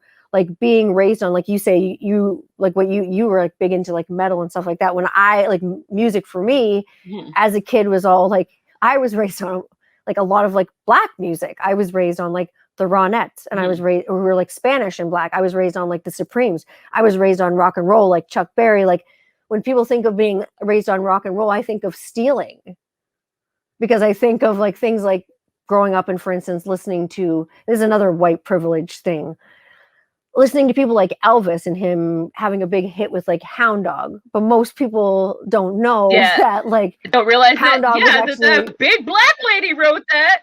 Big Mama Thornton wrote that, and she's saying, "You ain't Yeah. nothing but a hound dog," like just fucking going for it, and like they don't Hmm. realize like the Beach Boys when you hear "Surfing USA," if everybody had an ocean, that's Chuck Berry, who's probably one of the Yeah. best rock and roll like guitarists, and he's like a father of rock and Yeah. roll. I'm not gonna say anything about his personal life, but a black man, like a lot of it is Yeah. fucking Not to talk about stolen, Chuck like. Berry's hobbies.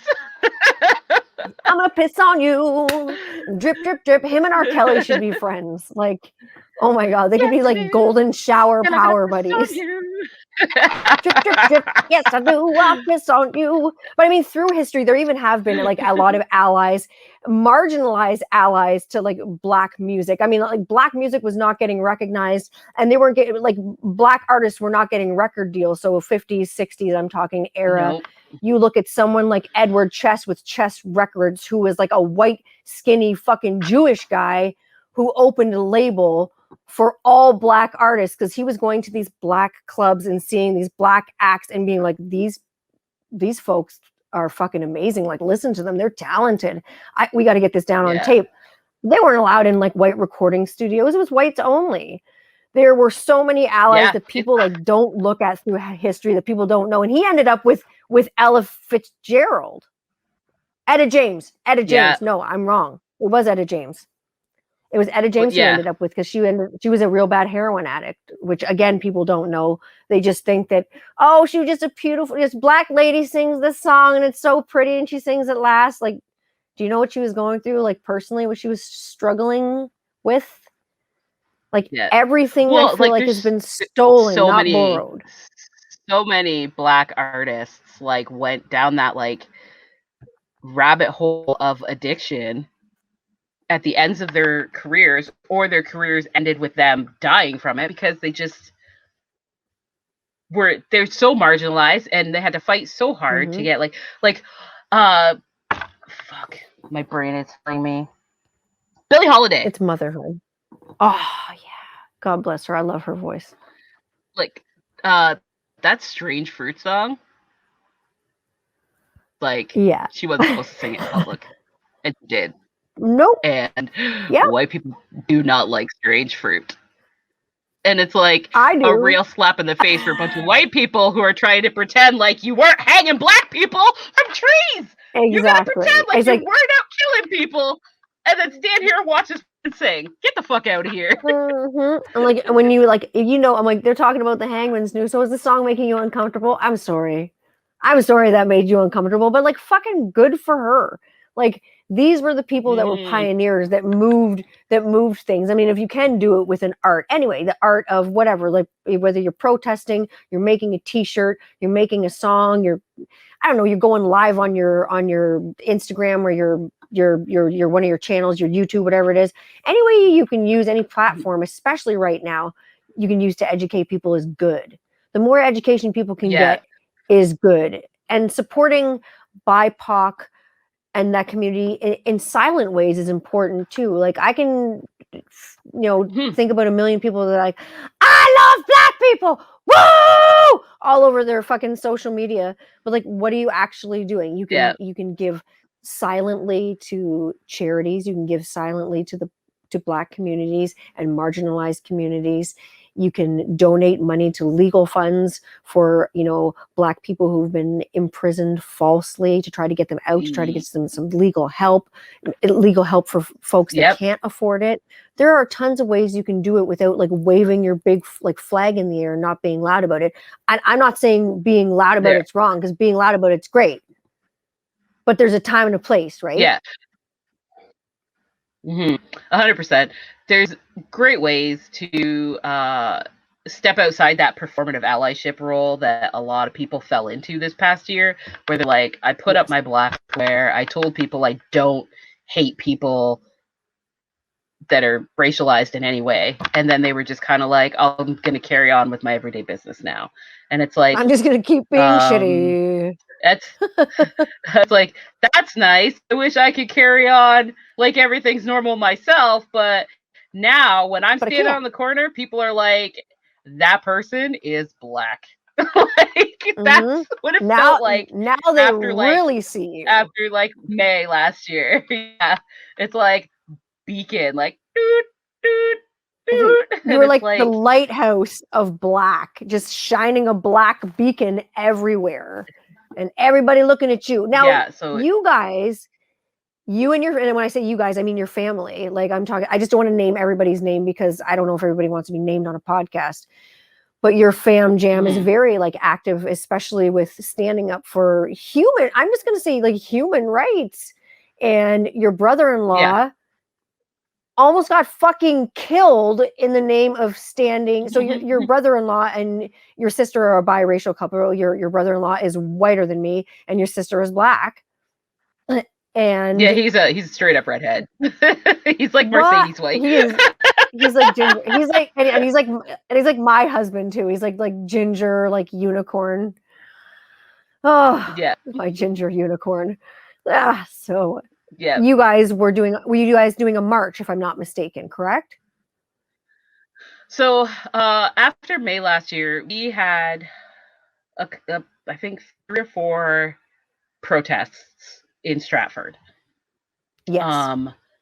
The one that they had gone to that incident occurred at was it was a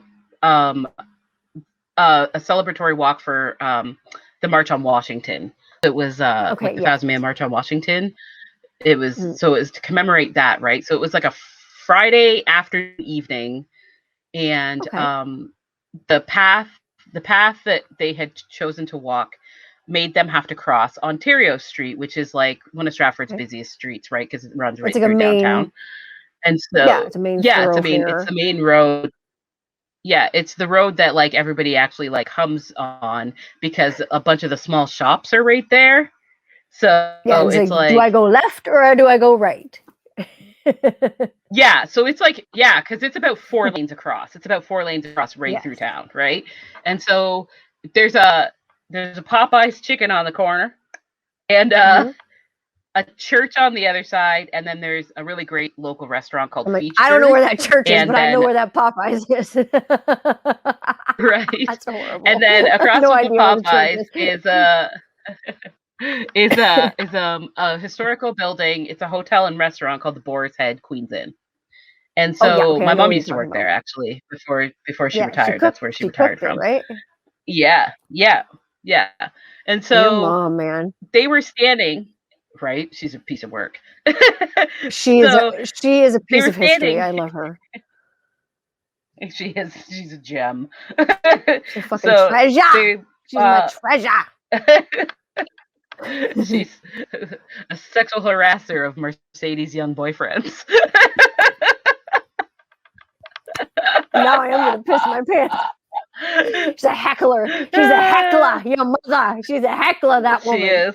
She's a total heckler. Yeah. Oh my god. uh, Fuck. so Time for they more did this crime. march. They did this. They're just like, my mom's going to jail. They're not gonna send her ass to jail. Those boys legal now. Those boys are legal now. She's safe. She's safe. She's white. They're not gonna send her to jail. It was just Barber. It wasn't anybody else. I know it was. And he like takes it with the biggest grain of salt ever. And he fucking loves it. So it's like whatever. He Yeah, invited that legit. shit in. He loves it. Yes, he does. He soaks up I send every him inappropriate single messages drop of love. all the time still. And he soaks up every single drop of that love. As they'll being a Right. Dr. Barber paging. I'm gonna need some new tits soon. Hurry up and graduate. These things are gonna hit the fucking floor. So you're going. Don't Christ. spit. So you're going across Ontario Street. This is the street of our province. I was still in it. I was still at home at the time because I was going to meet them uptown, right? Because my back is trash. Okay. And Yes. actually, I think I was babysitting Jackie's kid that day, and Sure. so they were at the intersection, and they had originally gotten the right to cross, right? But the group was so large that they had, and we did this at our protest before that too. You have 3 people stand kind of evenly spaced across the intersection so that the group can pass even if the light turns green, right? Slight Yes. inconvenience. And just to keep everyone safe. Just a slight inconvenience. And sounds like a white inconvenience. Yeah, it apparently was. They got real Karen-y.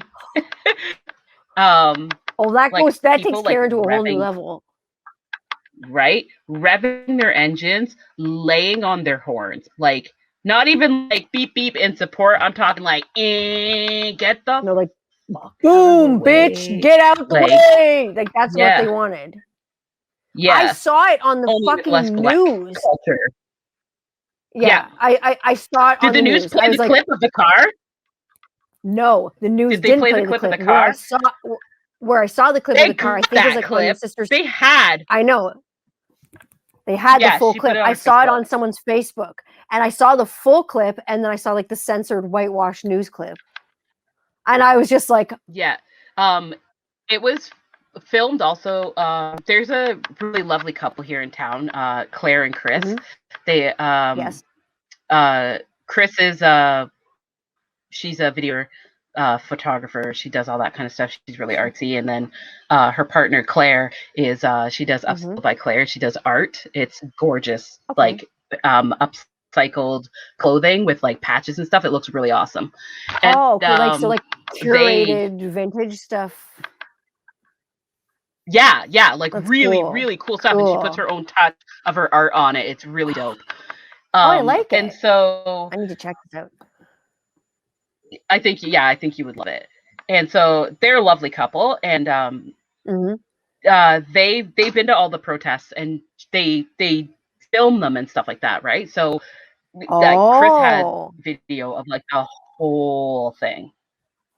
Yeah. Oh, thank And goodness. so, like, they had the car on film, and it was like, you can see it, like, he laid on the horn, the light is green, everybody's like swearing at like Gord, and I think it was Karen, and I remember there was so like much yelling, some other people there, like directed at Gord, and they like so much yelling and anger. There was a guy. A guy got out of a truck and was just calling him a fucking loser and a piece of shit, telling him to get out of the street, telling him that all the shit was a waste of time, like just flipping his lid. And like, because they missed one light. It was basically one light that they had to sit through till the next light. Oh, and I'm that was sorry, too much of an inconvenience for them. Confused inconvenience for oppression. How long were you held down at your light? Fuck off. Yeah, like, so then the car that ran through the intersection that almost hit like Gordon them, he proceeded to, and here's the other thing, like, you couldn't wait for that light, but you found the time to circle around the marketplace where everybody joined together to like, they did some speeches and like read some names. They read the names of people who had lost their lives to police violence and systemic racism and white supremacy. And during all that, you guys were just standing in solidarity, like driving around them. Yeah, that car just kept driving around full blast on their bass music, interrupting the protest on purpose. But you had to get through that intersection real fast. Like, that's like, don't get me wrong, I love a good petty person. I love a good petty tale. I love a good salty bitch. But that level of pettiness is a waste of fucking time. You're literally wasting your life. Your life is pathetic if you're driving around disturbing people. Like, your life has literally hit that's your rock bottom. That's literally a rock bottom. Yeah, moment. like, it was Don't such you a have waste somewhere of time. to be? And then, yeah, you obviously did, because you need to get through that light so bad. I don't know, whatever. And they're like, I'm just gonna pull a U-turn and be an asshole. Right? Like, legit. Like, that's kind of what he did. And then there was another guy who was downtown at the time who, when they went to have a moment of silence after reading the names, he, for some reason, needed to start shouting about how his situation, like, he had just as much a right to be in that square and speak his mind about this stuff, and how he didn't believe that this was a problem. It's got wild. There's a video of that somewhere too. I think it might be on Gord's wall. I don't know. But Noah was there, and he did he take that walked video? right up to that thing, and Tanya was just like, "Oh shit! Like, my kid's gonna get enough with somebody." Oh, fuck. You have to understand that Erin's sister and I have the same first name, so it's hilarious. Yeah, you say first and middle names, remember? Yeah. Oh shit, yeah, we do. First and middle names. Yeah. Everybody's got. Oh my god, trademark. Boop. Drop that. That's hilarious. It's like, like you can't even march in solidarity with your community without fear of being like hit by a fucking car, run over, sworn at, like verbally abused, assaulted, like interrupted. Like, you can't even have a moment of silence for. Oh yeah, sure. Oh fuck, that's a term that's just hilarious. So we were at that. All lives matter. Was the second protest. The second protest was really huge, and it had a huge outturning. And it was arranged by. There's a lovely girl in town. Her name is Lauren Bailey, and just wonderful human. And they organized that protest, and it went swimmingly. It actually went really, really good. And then when we rejoined back at City Hall, there was a group of people there, and one of them was just like, "Black lives matter, all lives matter," and it just went off. My sister, oh fuck, lost her shit. Like, went in. I love your sister's face up close, so I can just imagine what the fuck came out of her mouth. But like, who the fuck? Well, she's. I think that? Seriously, all lives matter. Come on. Come on. Like something that we've never been aware of. Like, yeah, Oh my technically on God. paper, through equality, that is exactly what it's supposed to be. But Sure. statistically, doesn't really say that. History shows Welcome us to the real that world. that's not the case. Right? And experience, right? Obviously living through it. Like people have seen it. And even if a white person doesn't want to say that they've seen racism, well, maybe they just didn't recognize it.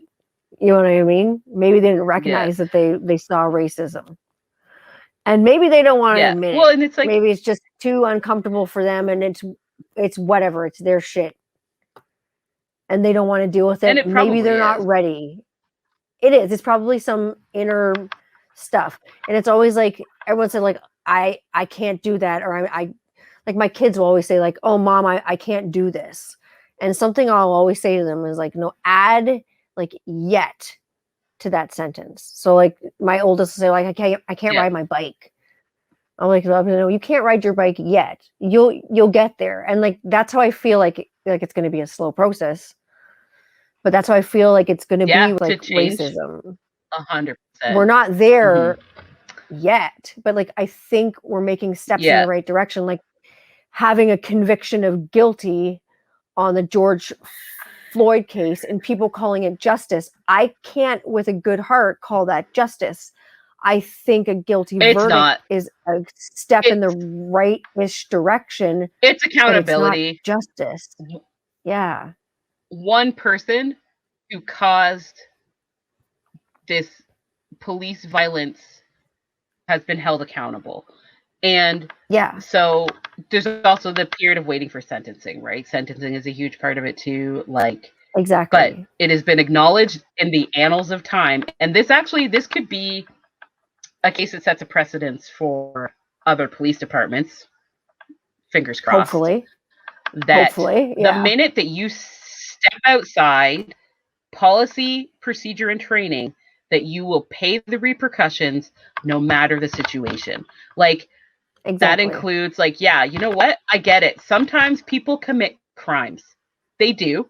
I'm not completely ignorant to the fact that there are people out there who commit crimes. Yeah, but they're not all black. Police should not. Yeah, they're not all black. And it's a well-known fact that, like, just recently, there were those cops that beat the ever-living shit out of that 74-year-old woman with dementia. They fucking popped her fucking shoulder and they fucked her shit the up. Crap out of her. Like, they brutalized this woman. Did you see what they did afterwards? How they went back and watched their fucking body camera footage and laughed about it. Oh, I didn't catch that. Have you not seen that? Are you shitting me? Yeah. No, I didn't see like the laughing. They have it on. They released the footage of them at the station. Yes. They're watching it, and the one guy goes, "Oh yeah, man, listen for that pop when they busted her arm." When they busted her arm like off? It's super fucked up out of the socket. Yeah, they popped her arm real good. They broke her arm. Well, but you know, police brutality doesn't exist. Unbelievable. Yeah, and that's my thing. Like, people are like, I got harassed and trolled on my Instagram by some dude who was calling me a racist. Calling you a racist? Yeah. Was this guy a comedian, or is he fucking with you? Real hard. What's going on here? I thought so at first, but no, like, he was fully invested in calling me after my hypocrisy. Because he thought that I somehow I think he was confusing my advocacy for Black lives with me only caring about Black people. And I was like, oh, that's weird. Okay, I see. Weird flex, dude, but okay. Yeah. That's a different take on the situation. Like, yeah, and I was just like, no, I believe that all humans should be treated fairly and equally under the law. I think that is important, but we're not. Absolutely. That's the problem. Yeah, we're not. That's reality. I'm fully aware of that. And even for me, living in Canada, I am fully aware that if I was walking down the street, say with somebody who was indigenous, chances are they're going to get popped before I am. I'm fully aware of that because I know the long history of the RCMP, the OPP, and local police not treating indigenous lives with any respect whatsoever. Like, we are like indigenous history in Canada is very, very bloodstained, very extremely. It's dripping with fucking blood. That's a scary fucking the Indian thing. Act. That's some bullshit right there. Yeah, like how does that even exist? Like, like how does that this even just exist?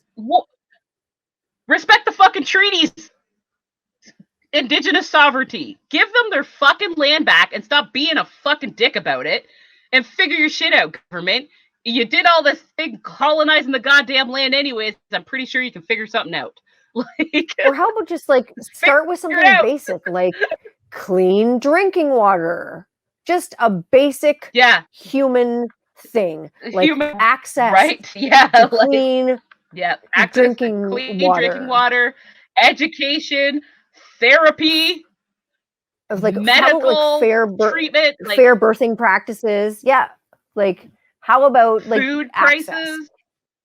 Exactly. And this is for all like marginalized community too, like fair access to things, like things that people don't think about. Not everybody's having a fucking baby in the middle of their living room and it's a fucking Kodak moment and you've got, a birthing tub and you've got 8, what do you call them, midwives there. Not everybody has that kind of access. There's not a lot of fairness and privilege when it comes to motherhood, especially in BIPOC communities. Like there's not that birth equity. Medical treatment to racialized people is a huge problem. Like it's bad. My doctor, who shall remain nameless, actually referred to our hospital as being racist because I had an incident with my back and I take weed oil at night to sleep because I'm so uncomfortable that I can't sleep.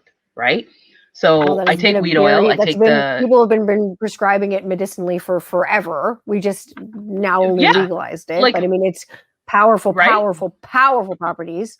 I use a cream for my back. THC fucking all over the place. Yeah. So I take 0.5 milliliters of weed oil at night to go to sleep. It's like such a small amount. It's like this much. It's like literally this much. It's like weak. Like baby's first edible. Right? Like legit. Like I am a weak ass. Well, you know how much weed I used to smoke. So when you say that's how much you take, I'm like, oh.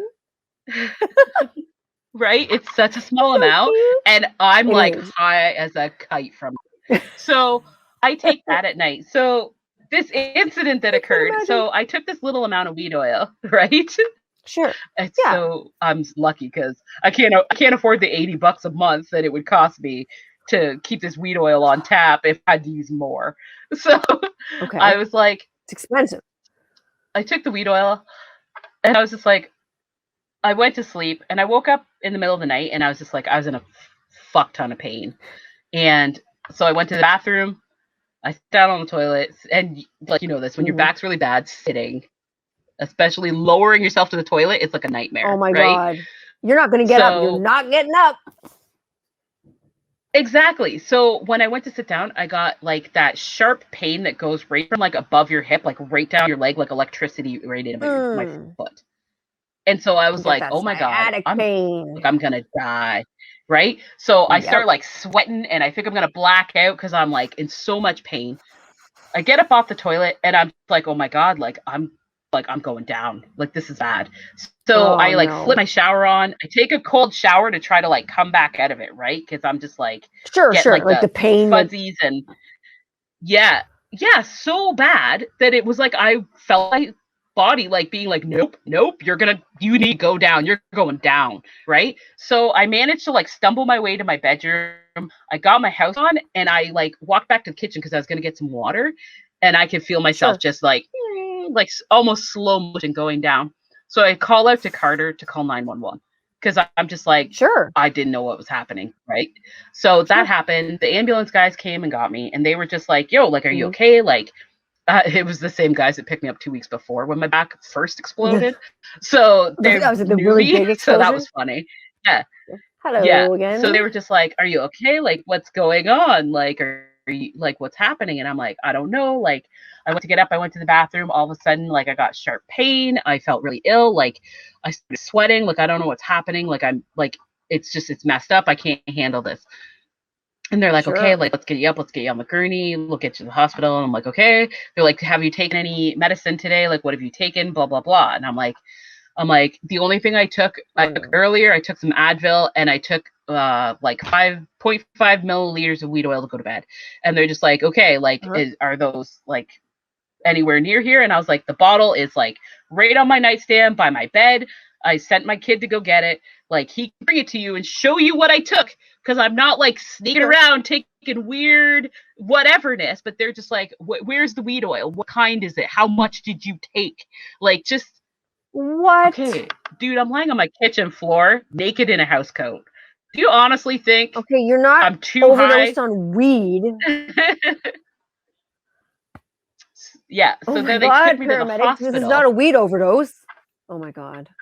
right? They took me to the hospital because they're just like, "Okay, well, like, maybe they can get you like some painkillers or something." I don't know. So they take me to the hospital, and I'm just like, I want to die. Like, the pain in my back is unreal. Like, I'm on fire from the waist down. I can't feel my leg. Sure. Like, And it's I've awful. been there with sciatica, so I know where you're coming from. Yeah. Yeah. I'd rather So have the doctor 10 comes in and babies he's with just no like, epidural. "Same. That's what I always say." Like legit. Fuck, come out. Yeah. I'm just like, whatever. Oh, Birthing my kid was like easier than this. Yeah. oh, And it's so cake. the doctor It's comes in and cake. he's like, yeah, yeah, it's like legit. The doctor comes in, he's like, "Well, problem here?" And I'm like, "I don't know. Like, my back just like went off the rails. Like, I'm in so much pain. Like, I know I have a herniated disc. I just got an MRI this past week.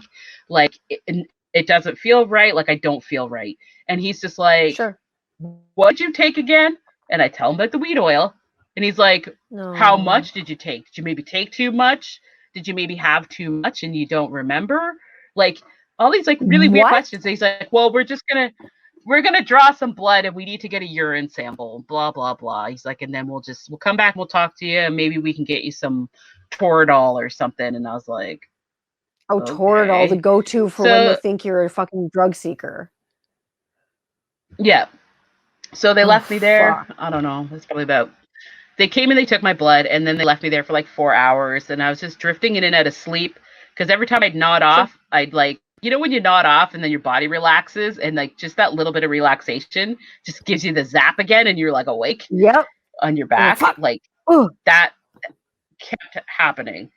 And so finally oh they're like, yeah. "Okay, get up, get ready, you're out of here." And I'm like, "What? Like, what?" And they're like, "Do you got a ride? Like, did you drive here?" And I'm like, "I came in an ambulance." And they're like, "Oh, well, do you have a way to get home?" And I was like, "No." Like, So like you're I like, don't. hold And up. they So you're just like, not sending me for a test, you're sending me home? yeah, they didn't tell me any of the results of any of the tests they took on me. And then so my doctor called me on the Monday morning. He was What? livid. He was They livid took because blood, he they did a goes, blood "So analysis and a urine analysis and didn't share your health information with you? no." And so they wrote a report and sent it to my doctor. And my doctor was like, "So you want to tell me what happened?" And I was like, "Yeah, like this and this and this." And he goes, "Oh yeah." And I go, "Why?" I was like, "What? Like what did you hear? Like, I'm sure they sent you a report." He goes, "I got a report that just told me that they didn't find any drugs in your system except for the weed oil that you claimed you took." And I was Uh-huh. just like, So you went "What?" to the He goes, hospital for a "Yeah." He goes, toxicology report? "Yep, that's what they did. They took my blood and my urine to test me for drugs." So they did a drug test And then on you told, without permission? yeah, they do it every time. Every time I'm there. Every time I'm at the hospital, they do it. And my doctor was When like, I "Well, was taking good to see stuff for my back, racism is they did alive." that. And yeah. Like it's alive and well in Stratford. Holy shit. Yeah, Like the only, that's what he like I can said. say the only time they ever did that to me is when my doctor had me on like opiate medications for my back. And when I go to the hospital, if I had like a flare up or whatever, they're like, we want to make sure you're not taking too much. So they're like, blood in urine. I'm like, I know. And I mean, I wasn't taking too much, but they just want to make sure before they give you anything. But what, you go in for back pain and they're drawing blood because you said you took weed oil? Like, what else is going to be in there? Heroin? Like, seriously. They tested me because they knew that my doctor had prescribed me Dilaudid the month before, like about And 3 weeks before that. is it And legal I took the last when it's one. prescribed? Yes. Yeah, I took the last one like probably like 3 or 4 days before this even happened. Because So it that's wouldn't why I have went on been the weed even in your oil, because I system. can't take opioids. No, and that's what Yes. they said. They wrote in the report that they didn't find any traces of No, hydromorphone because in my system. hydromorphone has like a half-life of like 12 hours. You like, it's metabolized by like your kidneys and your liver, and you just like piss it out. It does its thing, it has an Yeah, effect, and then it has a half-life where it still hangs out, and you just, it's metabolized in urine, it comes out. Like it's gone. Or in spit and yep. stuff. The more you drink, the more you pee, it's gone. But that's atrocious to be like drug tested when you actually go in for like medical care and you get Yep. treated like a It criminal happens or a drug addict. which is one of the reasons I don't go to the emergency room. And it's because like we have a friend who's a nurse, and Yes. she I talk to her almost every time she goes to and from work, right? Just because it's like Sure. about an hour drive. And so Okay. when we were talking last, I've brought this up to her dozens of times. I'm like, I get treated differently when I go into the emergency room. They have, obviously every emergency room has frequent flyers, right? And so Absolutely. They know the drug seekers, and frequent flyers, the people who like have a cold and want to go there and like and the nurses hang out. know who they are. They have a Yes, they rapport with do. them, like they know who they are. And I am Oh, not they're a on a frequent first name flyer basis. at the emergency room, but they You hate the treat me hospital. like I am a frequent flyer. I do. I hate going to the hospital. As like you're like hate it. you're terrified of hospitals. You do not like hospitals. You're like one of those people that gets like, you're like me, like white coat syndrome. Like you only go when it's necessary because it's fucking horrifying. Your blood pressure's up. You're like, you're shaking. You're pale. You're like having a panic attack. Like I really don't want to go here. Well, it's not even so much that I'm terrified about being there. It's the treatment. I have a history of being treated. Exactly. Yeah, that causes And this is immense why you hate the anxiety anytime I hospital. have to go get treated medically by the hospital. They don't. It's like everybody has their own hospital trauma, and it just so happens that yours is racially driven. Mine might be from, a nurse poking me with a needle the wrong way, but yours is racially driven because you've always been treated like shit because of the color of your skin, and you've always received different treatment, not preferential treatment. They're not treating you like a VIP. They're treating you completely differently at the hospital because of the color of your skin. And the thing is, I mean, you know it. Yeah. You know why. Yeah. Well, and it's well known. It's a well-known fact. There is tons of studies on it that there is a preconceived notion that Black women have like higher pain tolerance, that they're just like strong and they're resilient, so they just don't need the same amount of medication or medical care that other people do. And that goes back to that whole like white fragility thing, right? Like it's wow, like that's interesting. Like I never learned anything about that, like in dentistry when we learned about pain control and stuff. That's interesting. Wow. Well, they don't even teach it. They don't teach it in of hospitals. It's just it's a preconceived notion based on like systemic racism, right? Well, yeah, looking because at them, like, you're a big warrior.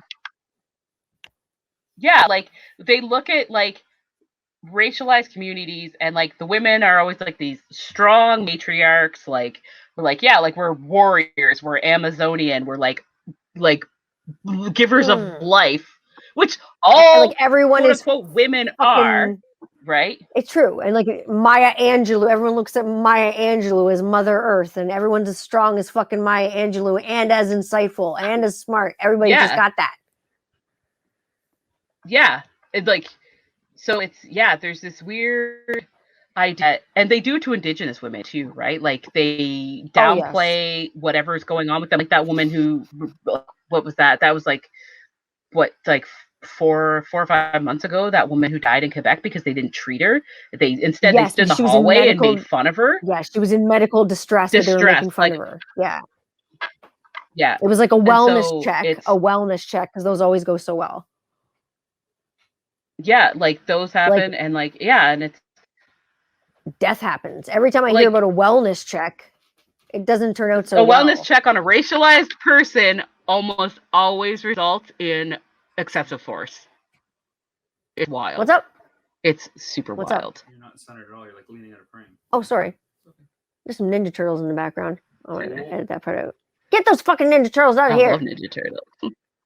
Oh my god. He's like, I'm like, but I'm in friggin' space, so it's like whatever. How are your batteries? Are they okay? We're gonna talk about like one or two more things, and then I will come and get those kids and give them lunch. 11:30. I know. I will have lunch by 12. Tell me how the batteries are. No, it's good. I just wanted- Mine. Just check my lab. Whoops. And now I got to do editing on this. Whoops. Yeah, Jesus. just a little bit. Well, because you walked your ass down here. Jesus H. How is Harrison's blood sugar? No. I don't care. You don't need to How's his edit blood that sugar? elbow out. That was the sexiest elbow I've ever You seen. want to see what your daughter's doing? See the sexiest. I don't want to see what my daughter's doing. Do you want to see what she's doing? No, I don't want to see it. What's she doing? Oh fuck! kinda Why did you wanna have to see show what me a she's picture of doing. that? Get the fuck. It is her in a bin, and there's fucking toys everywhere. Like it's like a bin of fucking stuffies like dumped out. Oh, I don't have my computer. Don't even worry about it. Oh, I love her. She's so spirited. She's Oh, so I love spirited. her. Oh I fuck. love her so much. Oh my god. So when this is you're gonna think this is amazing because this is like, of course, old white lady thing to say. You're gonna laugh your ass off. So when I told my mom, someone was like, Tanya, oh god, there's this lady in Uzbekistan and she cooks on YouTube all outside and she doesn't say anything. And she has like 4 million views and it's really quiet. And she's like, you should do a cooking show like that. She's like, what's the next thing you're doing on your podcast? Because I just did like a 90s one with like Fallon and whatever. And I was like, I'm like, Erin's coming on. We're going to talk about Black Lives Matter and racism and white privilege. And she was just like, Tanya, I can't believe she said this. She's like, someone is going to throw a brick through your window for talking about this. Then that person is You're a fucking racist. And I said, and that's literally what I said to her. I said, well, if someone tosses a brick through my window, it will have their racist ass fingerprints all over it, and I'll be able to hand it over to the police that will, of course, help my white ass because of where I live, and we will bust this person together, probably for breaking window, not for being racist. But it's just the whole thing that even like my mom's like, oh, you're gonna go there, aren't you? You're gonna touch racism. You're gonna talk about that. And I'm like, well, why not talk about racism? It's worth kind of talking important. about. Well, there's a million things I could talk about, and there's a million bands I could talk to and whatever and stuff. But like, I'm like, I wanted to talk about something that was really important, and it's been like, it's always on my mind, and it's constantly on my mind, and I didn't really wrestle with it. Like, I'm like, yeah, this is a really hard topic. Everyone's like, and I've talked to a few people like, you're going to talk about that on your podcast? I'm like, yeah. Like, honestly, why the fuck not? Why not now? Because there's like an old Chinese proverb about planting trees. Like, when is the best time to plant a tree? Well, the best time to plant a tree was 25 years ago, but you can also plant a tree now. So I feel like if you plant the seed, kind of the tree will grow. I can't do anything about what's happened in the past. I literally cannot. I have no control over it. What I do have control over is going forward. Well, that's one of the things that I take care to note on people, because a lot of people, one of the huge arguments for like that a lot of people who don't acknowledge systemic racism argue about is the whole like, well, I'm not my ancestors. I understand that, but I feel like it's everybody's duty, including mine, to make sure that we do not consistently repeat the mistakes of our ancestors, So therefore, Exactly. we are forever tied to them. Oh, So 100%. It's blood. I It's am not blood. my ancestors, but I am. Yeah, I was just gonna say I am my ancestors' future, right? Like, Exactly. there's a shirt out there that makes me die laughing. I can't remember what something like I am not my. Fuck, what is it? It's like I'm not my ancestors. You will catch these hands, like, and it's the Did you fucking make truth. this Like, shirt? you know what? You got no. Holy It's like fuck. I saw it on Etsy. Oh, it somewhere. sounds like something that you would make. Holy But fuck. Oh my right, God. but it's the fucking truth. Like, I am not my ancestors. You will not fucking No. whip me. You will not put me in a box. You will not take me from my family, and you will not ship me somewhere. I will fucking fight you. I will fight Exactly. you I until will fight back. everybody is on a level fucking playing field. Mhm. And that is Mhm. that. And in order for us to be on a level playing field, it's changing policies, making sure that capital doesn't fucking swallow us all whole, like allowing Oof, that's people a to be big one. paid fair wages for work, right? Like, Mhm. there's More so many visibility. structural More things. visibility. Yeah, Like people 100%. need to There's so many structural see things. it to acknowledge it. Yes. The system is fucked. Like everyone's like, "Oh, the system's broken. Oh, the system's broken." No, the system's fucked. It's not The broken. system is fucking It's functioning upside the down. it's Well, it's not upside functioning. down. It's functioning the exact way that it was built to function. It was built It to was function that way. functioned to It's upside serve down. cisgender white men. That is how the system was built. That's who runs Exactly. the system. That is who holds the power. And that is what It's white upside supremacy is down rooted for in, you. right? It's upside down for you. It's upside down for me. But yeah, you're right. That's exactly what white supremacy is rooted in. It is working for the people that Yeah. made it. hmm Like, and that's the stuff that needs to change. Like, people are always like, well, like, you're walking around the streets holding signs, people are looting shit and burning shit down, and like, and it's so awful to say, like, this just in, I don't fucking care if somebody burns down a Target. It's a multi-million-dollar I don't give a company. shit either. They have fucking insurance. Whatever. It sucks that some people that work there don't have jobs there anymore, but we were also in the middle of a pandemic, so they were working on skeleton crews anyways. But like, Yeah, exactly. Your fucking insured Target is not worth more than the lives of people who are dying because cops can't fucking handle themselves under pressure. Mm-hmm. That's exactly like a fucking whack assumption. It is a huge whack assumption. It's absolutely Yeah. they can't control their emotions, so they can't control their weapons. Like, what the fuck is that? Yeah. Like, You're this just acting in. or Don't you're join the police reacting. force. Yeah. Like, yeah, if you're like, I always picture that police officers who fucking fly completely off the handle under this limited situations of stress that they might encounter are the same people who are like just explode at home over like dropping milk on the floor. Do you know what I mean? Yeah. Like, they like knock throw a over loose a cup cannon. and it's end of the fucking world. Yeah. So Yeah. then they go out, they get a It's job someone as who's a cop, loose cannon to and begin somebody with. talks. Yeah. Somebody talks back to them, and all of a sudden, before you know it, somebody's arm's fucking broken or somebody's shot. Like, it's like this person already has like explosive anger issues. Pick a different career. Like maybe be, I don't know, go to a silent meditation retreat and try to fucking get that shit out. Maybe make yourself some weed brownies and put on some Phil Collins and sort that shit out. Sort out your anger. Against all odds, baby. Against all odds. Yeah. Against all odds. There's no jacket required. Just a big old plate of weed brownies. Hello, I must be going. You seriously, all the Phil Collins jokes are coming out today. Coming in the air tonight. Oh, you'll be in my heart all day long. Oh, fuck is amazing. Yeah, like no, but breaking down these systems from the bottom, from where they started. Like, you can't have a house. You can have the most beautiful house that you want, but if it has a leaky ass basement, that motherfucker is gonna implode. And it's breaking down these 100%. systems from the ground up. And that's the only way that it's going to be changed. Yeah.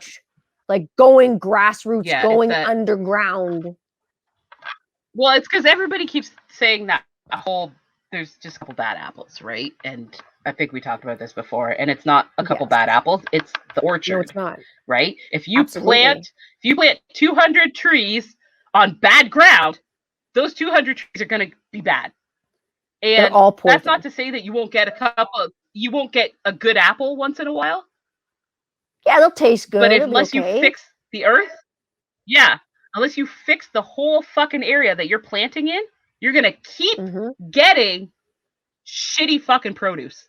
Like 100%. Exactly. And that's like, people are like, oh, like, so you hate cops, like you're a cop hater, like you're ACAB. Yeah, I kind of am.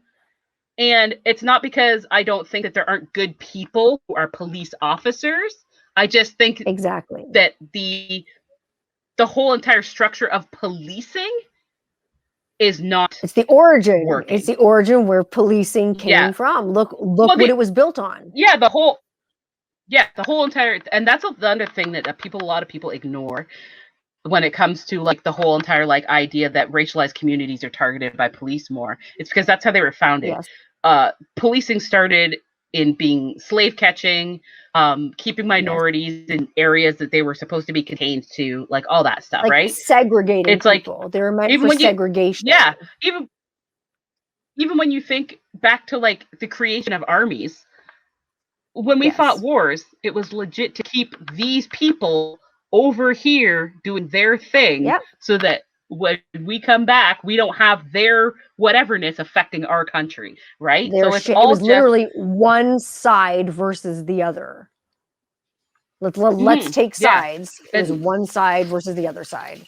Very cut and dry. Yeah, and that's exactly how policing started. It was just like, we're gonna hire these guys to make sure that these slaves stay right where they're supposed to be. Yeah, and we're going to make sure that these white people are very comfortable and they're not inconvenienced by all this ugliness. And we're just going to leave that right there. Because this is who's paying us. Because these white people are paying us. Yeah. Yeah. And like, that's how it was founded in America. And even in Canada, a lot of our policing is rooted in keeping Indigenous people like off of the land that they took from them. Right? Yep. Keeping them down. Keeping them oppressed, keeping them down. Yep. Yep. It's like, and then kicking them when they're down too. Yeah. You see paintings of, there's like all those there's like all the like Catholic leaders and nuns, and then there's like Mounties, and they're like dragging Indigenous people, like ripping their families apart. Yep. Yeah. I've seen those pieces of art. Because that's what happened. Right? Numerous girlfriends of mine have posted them, and I have girlfriends that are like that work with Indigenous history at museums and things of that nature, and they'll post things that that I've never seen before, because they're they're curating these Indigenous items in history at museums, and they're posting these things, and I'm like, my mind is like on fire because it's just fucking blown, and I'm hurt too. Like as a mother, hearing things about children being shot, as a mother, hearing things about someone like having their neck knelt on, like Breonna Taylor, like as a mother, that one really hit me really fucking hard. It just, oh my God. So like, have you, like, some of her last Twitter posts were just talking about looking forward to her future and stuff, and it is so fucking devastating. Like, and for me, obviously, I see myself in this woman, right? Like, absolutely, I see myself being like one apartment away from having like the wrong person knock on my door, assuming I'm somebody else. Like, and that's like, it's just like, one whoopsie-daisy, wrong place, wrong time. Like, it's horrid. Like, it doesn't. It's hard to talk about. It is. Like, she had such a bright future ahead of her. Like, I've read her Twitter posts. And she was. It's so devastating that she was somebody who full on threw herself into helping and caring about people during a global pandemic, and that I she know. was repaid with dying, and then having people talk shit on her name because of an ex-boyfriend who had a Yep. drug problem. That had nothing As I to said, do who was with a her. drug It was addict. her ex-boyfriend. Exactly. Yeah, an But of course, ex-boyfriend. you're just Like, guilty by association because you are who you hang with. yeah, that's how they Like, treat it too. fuck. Like, And that's how it gets grouped it's together, super and wild. then that's how it gets thrown by the wayside, and then it looks like, you know, criminal activity, and then it's not so sad anymore, and then someone doesn't really care that a young girl, a young bright black girl lost her fucking life for absolutely no fucking reason. Yeah, No it fucking didn't need to reason. happen. It 100% No. did need to happen. And that's No. and it's that situation for, I think, a lot of those things that happen. Like, there's such a high volume of police violence that have historically happened to Black men, especially. You read Yes. those reports, Hugely. shot in the back, shot in the Hugely. back, shot in the back, right? And it's like, what threat does somebody He pose didn't to you when even they are see running that away? coming. Exactly. He didn't even see that fucking coming. Yeah, so it's wild that these people are being, what I deem, murdered. Absolutely in the murdered. streets over 100%. like what some people would get ticketed for, minor violations. It's the same thing with the prison system. It's outrageously full of people of color who are getting sent to jail over committing similar offenses to white people at almost the same rate. When it comes to like narcotics charges and like, oh yeah, like even like dumb weed things like charges. shoplifting and shit. Yep. Yeah, and shoplifting and shit. It's like, factually, Black people do it just as much as white people, but their incarceration times tend to be higher and longer. Who gets caught? I mean, like, look at court cases like Felicity Huffman and Lori Loughlin, like paying to get your kids into schools, whereas like then they're like, bad. The judge had mercy on Aunt Becky and gave her fucking like 2 seconds in jail. Yeah, but you're Black and you change your address, so fuck. To send your kid to a school in a better school district in the States, yep, they fucking so they nail you to the wall for it. Yep, you're crucified. Yeah, there was a fucking crucified. There's a case of a woman who did that. I want to say that she was in somewhere in New York, and she used somebody else's address to send her kid to a better school, and they like ran that woman up the fucking flagpole and gave her they jail raked time. her over the coals. It was like fucking witch hunt, and it was exactly at the same time as this whole Ivy League disaster went on, right? But it's like nobody's going to talk about that, but they're going to put these fucking flat ass white bitches in jail for like 10 seconds to give them a slap on the wrist. How is that? Like, it just, they're like, go pick up some trash in your community. It's fine. Go pick up some trash in your community. Like someone littered over there. Just pick it up. Like, you get community service. You get jail time for changing some numbers on a paper, though. Like, it's just, it just shows that. And that's the thing. Ugh. It's like, you come from a better life, so you don't get punished. But because you want a better life for your kid, we are going to punish you. That's what they did. Like, in what world does that make any sense? Because it certainly doesn't make any sense in my world. Yep. It just doesn't. Well, it doesn't make any sense in my world either, because that's the other thing that white supremacy does, is that they tell us that part of the problem is that we, like in Black culture and Latinos and like all them, they say that we're not working hard enough. That like we've been handed equality. I knew you were going to say that. We need to work harder. Yeah, they talk about how us needing to work harder. You're just not applying yourself. To want better for ourselves. But then the minute that we try to get better or do better, or for even 10 seconds, much like any of them would skirt the system for improvement, we're immediately penalized for it, and we're marked as criminals. Like it's squashed. It's criminalization of our race. It's ridiculous. Yeah, absolutely. By trying to be better. So like, riddle me this then, asshole, big white fucking person in the sky. Riddle me this. Then how the fuck are you supposed to get better then? How the fuck are you supposed to get better? How how are we supposed to heal? You Right. know, there is like the big And question. that's You know what I mean? yeah, and I think that is a huge part of allyship. Like, Mm-hmm. I personally don't think that, and I know that some Black people are more than willing to educate people.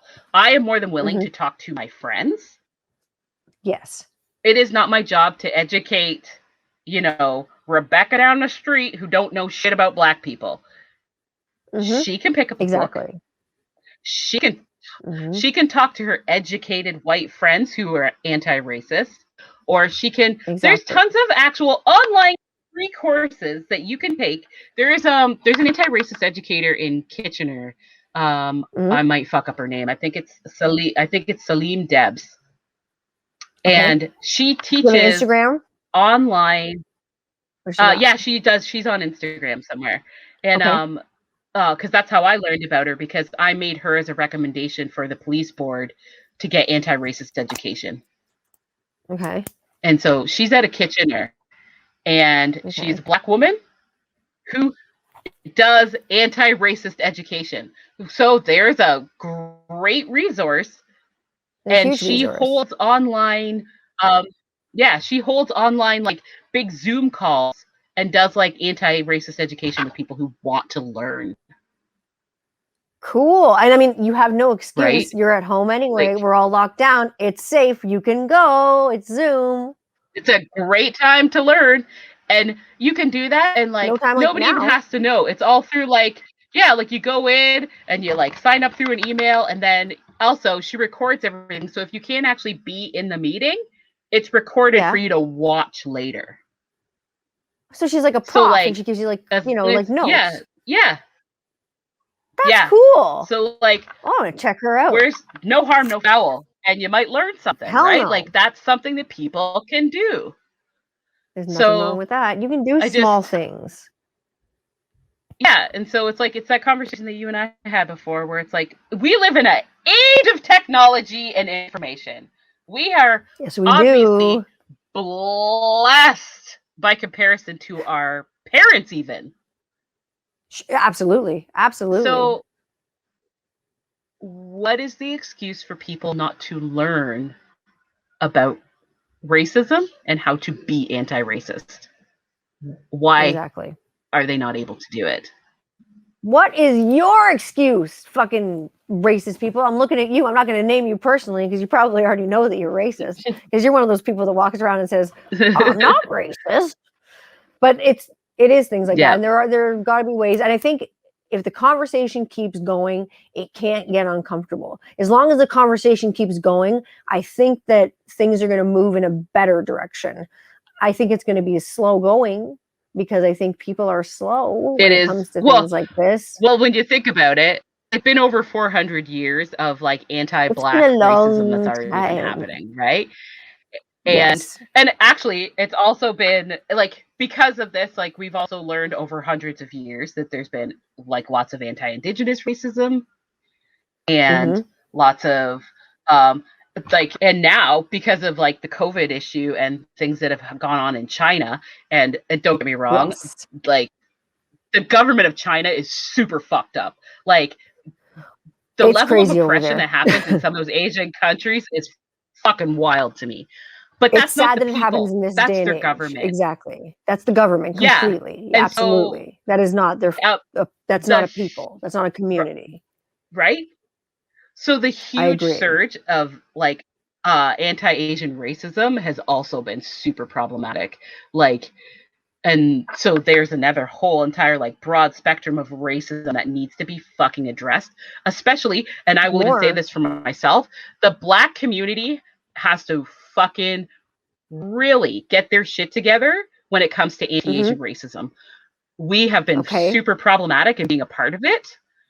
Really? Because for hundreds of years, and I'm using terminology that I don't necessarily agree with, but they basically we may not use it anymore. Asians, sure.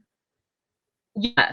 So for history's sake, people have always considered Yes. Asians to be what they call the model minority, right?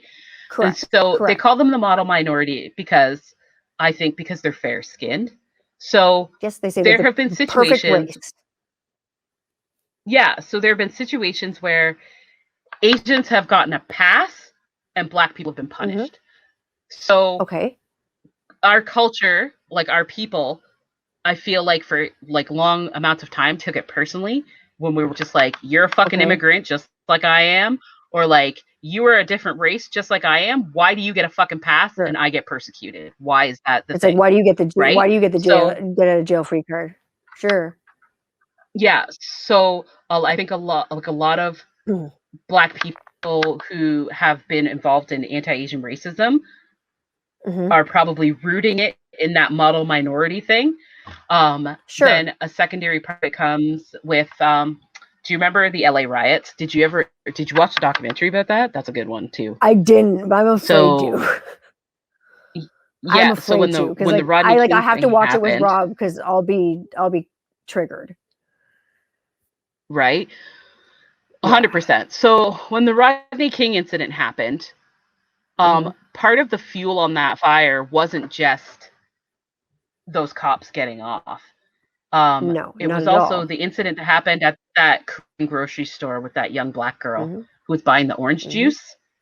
I know. Apparently she was like she was in the store, she went to buy orange juice. I guess Mhm. when she put her money on the counter or something, the Korean grocery lady was getting very upset with her about something, and she backtalked her, and the woman Okay. shot her in the fucking face.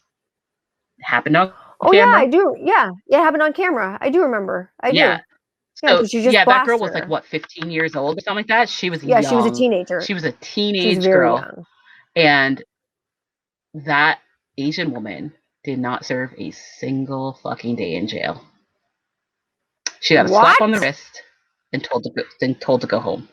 Yeah, and Whoa. it fucking blew That up I did not know. I was because not aware of that. yeah, because she was an unarmed Black teenager who just kind Just of was walked being a into the dick, store to get I something guess. to drink. She's being a teenager. She was And being a teenager. she was being a teenage girl. Yeah, she was being a She's a teenage regular girl. teenage girl, But just up apparently to no good.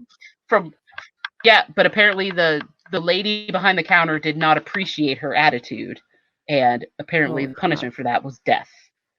And so I think that also added a whole lot of fuel to the fire between the Black and Asian Sure. community, definitely.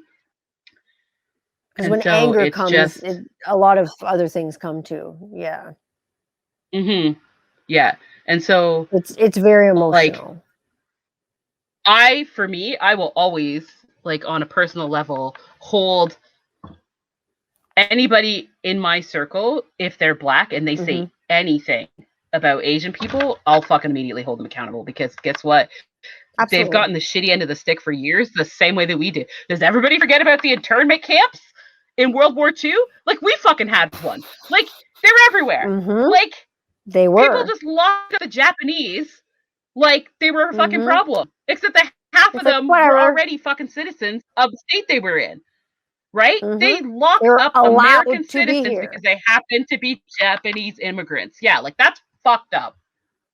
because they just looked So at for them. me, I'm just But they were like, allowed to be here. They had every yeah, right. it's like different struggle, same fucking planet. But Exactly. And it's like like, the same and that's narrative, and it's the same kind of through line that keeps going, unfortunately. yeah, It's that thread, right? 100%. It's that racist fucking Yeah, thread. And that's why, because if that through line is going to keep going, this is why the conversation can't fucking stop. Because when it does stop and things get stale, that's when trouble, where there's that dead air and that time in yeah. between where there It's can be like that trouble. So I bubbling. think, Yeah, it's like you bubbling tell me. beneath the surface constantly. It's Absolutely. Absolutely. There's only constantly like the tip of bubbling the beneath the iceberg. surface. But like, what's Yeah, underneath? What lies beneath under all that shit? And that's why the conversations have to keep going. That's why the Facebook conversations have to keep going. If someone puts something on their Facebook that you don't agree with, fucking comment on them. If you have to say, hey, it's raining white privilege all over this fucking post, say it, because guess what? Life's too fucking short. Or you know what? If you don't want to be aggressive yeah, online, mute that person, unfollow them, block them. Fucking, if you can't educate them and they're a lost cause, don't waste your fucking energy on that. There are better places that you could be helping marginalized communities, not by getting mad at white people or whatever. You know what I mean? Like, be part of the solution. And I think it is keeping that conversation going completely. And it can't stop. It's a huge part of it. Because I think that people need to keep talking about it. People need to hold their friends accountable. Like, because even sometimes we have friends that we know that they are not racist and we know that they have best intentions, but occasionally they'll just say a thing or they'll let something slip that is just like not appropriate. So you better just get in your lane. Say something. Exactly. The friends that you have that will tell you not what you want to hear, the shit you like need to hear. Keep those people in your circle. Accountability is fucking huge. Keep your friends accountable. Keep the people that you love accountable. Like, you know what? If Uncle Dave can't come to Thanksgiving because he's a fucking racist, then that's fine. Uncle Dave doesn't get to come to Thanksgiving anymore. But if Uncle Dave is willing to hear people out and make some changes, let him come back in. Hold him accountable for the shit that he said. And if he's not willing to change or address it and maybe move, then you don't need it. You don't need it. You cut it loose. Uncle Dave. You're done. Yep. Get rid of that toxicity. Cut it out. Cut it out, man. Yeah. I think because I think it's ridiculous. Everybody says that every conversation is about race these days. Well, for some of us, because we are racialized people, that is the conversation. And this is the conversation that's been going on your entire life. Exactly. So when we invite our white friends or other minority groups into conversations about race, it's not because we're trying to make them feel bad. We're not trying to make you feel guilty. We want you to acknowledge that there is a system put in place that has definitely created obstacles that they don't experience. And we want them to see them so that they can help us remove them so that we can all get the linear path to success. Right? Like, that's what we want. And that's a good common goal. Isn't that what we like all want? Like, really, in the end? And those are all like good ways. Like, those are really good like ways to help when you don't know what to do. Because a lot of people are like, I don't know what to do. And first of all, I want to say like, thank you so much for gracing me with your presence this morning. And it's my pleasure. Appreciative and grateful. Well, I mean, I'm grateful for the amount of time and your time and sharing it with me, and also sharing your knowledge with me and everybody else who's going to watch and inevitably listen to this as well. It's been lovely chatting with you. Where are people going to find you on the internet? Where are they going to find you? Where are you going to be? They need to get a hold of you. They need to get a t-shirt. What do they need to do? The best place to find me is on Instagram. Our shirt company currently is technically on hiatus. I can do one-offs if anybody actually wants shirts. They just have to message me. But it's Teej Shirts Canada, so TEEJSHIRTS.Canada on Instagram. And then if you want to find just me personally on the interwebs and just see pictures of my kid and my cat, because that's my life, is I'm Black Eej on Instagram. You can find her.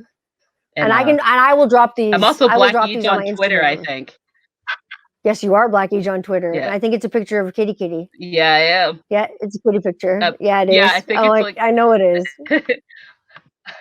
It's like full. I think did I change my pictures? It's like full on hood rat, got the whole hoop thing going. I don't know. I gotta see. I'm gonna have to see when I go on Twitter. You guys know where you can find me, you filthy fucking downloaders. You can find me every week. You know where you can find me. Well, pretty much every day on Twitter at 21st Century Rocker Mind. Rocker Mom. You can find me at Tanny Candler on Twitter. You don't find me much on Facebook anymore. Otherwise, you find me on YouTube at Tanny Candler channel. It's been nice and sitting with Erin and chatting today. It's been an emotional talk, but I think it's one that we needed to have. I think that's one I need to have. And I don't think this is going to be the end of this. I'm just going to say that. What do you think? I greatly appreciate you having me. Well, Sorry, thank you repeat. for coming. Oh yeah, I think there's going to be another episode for sure.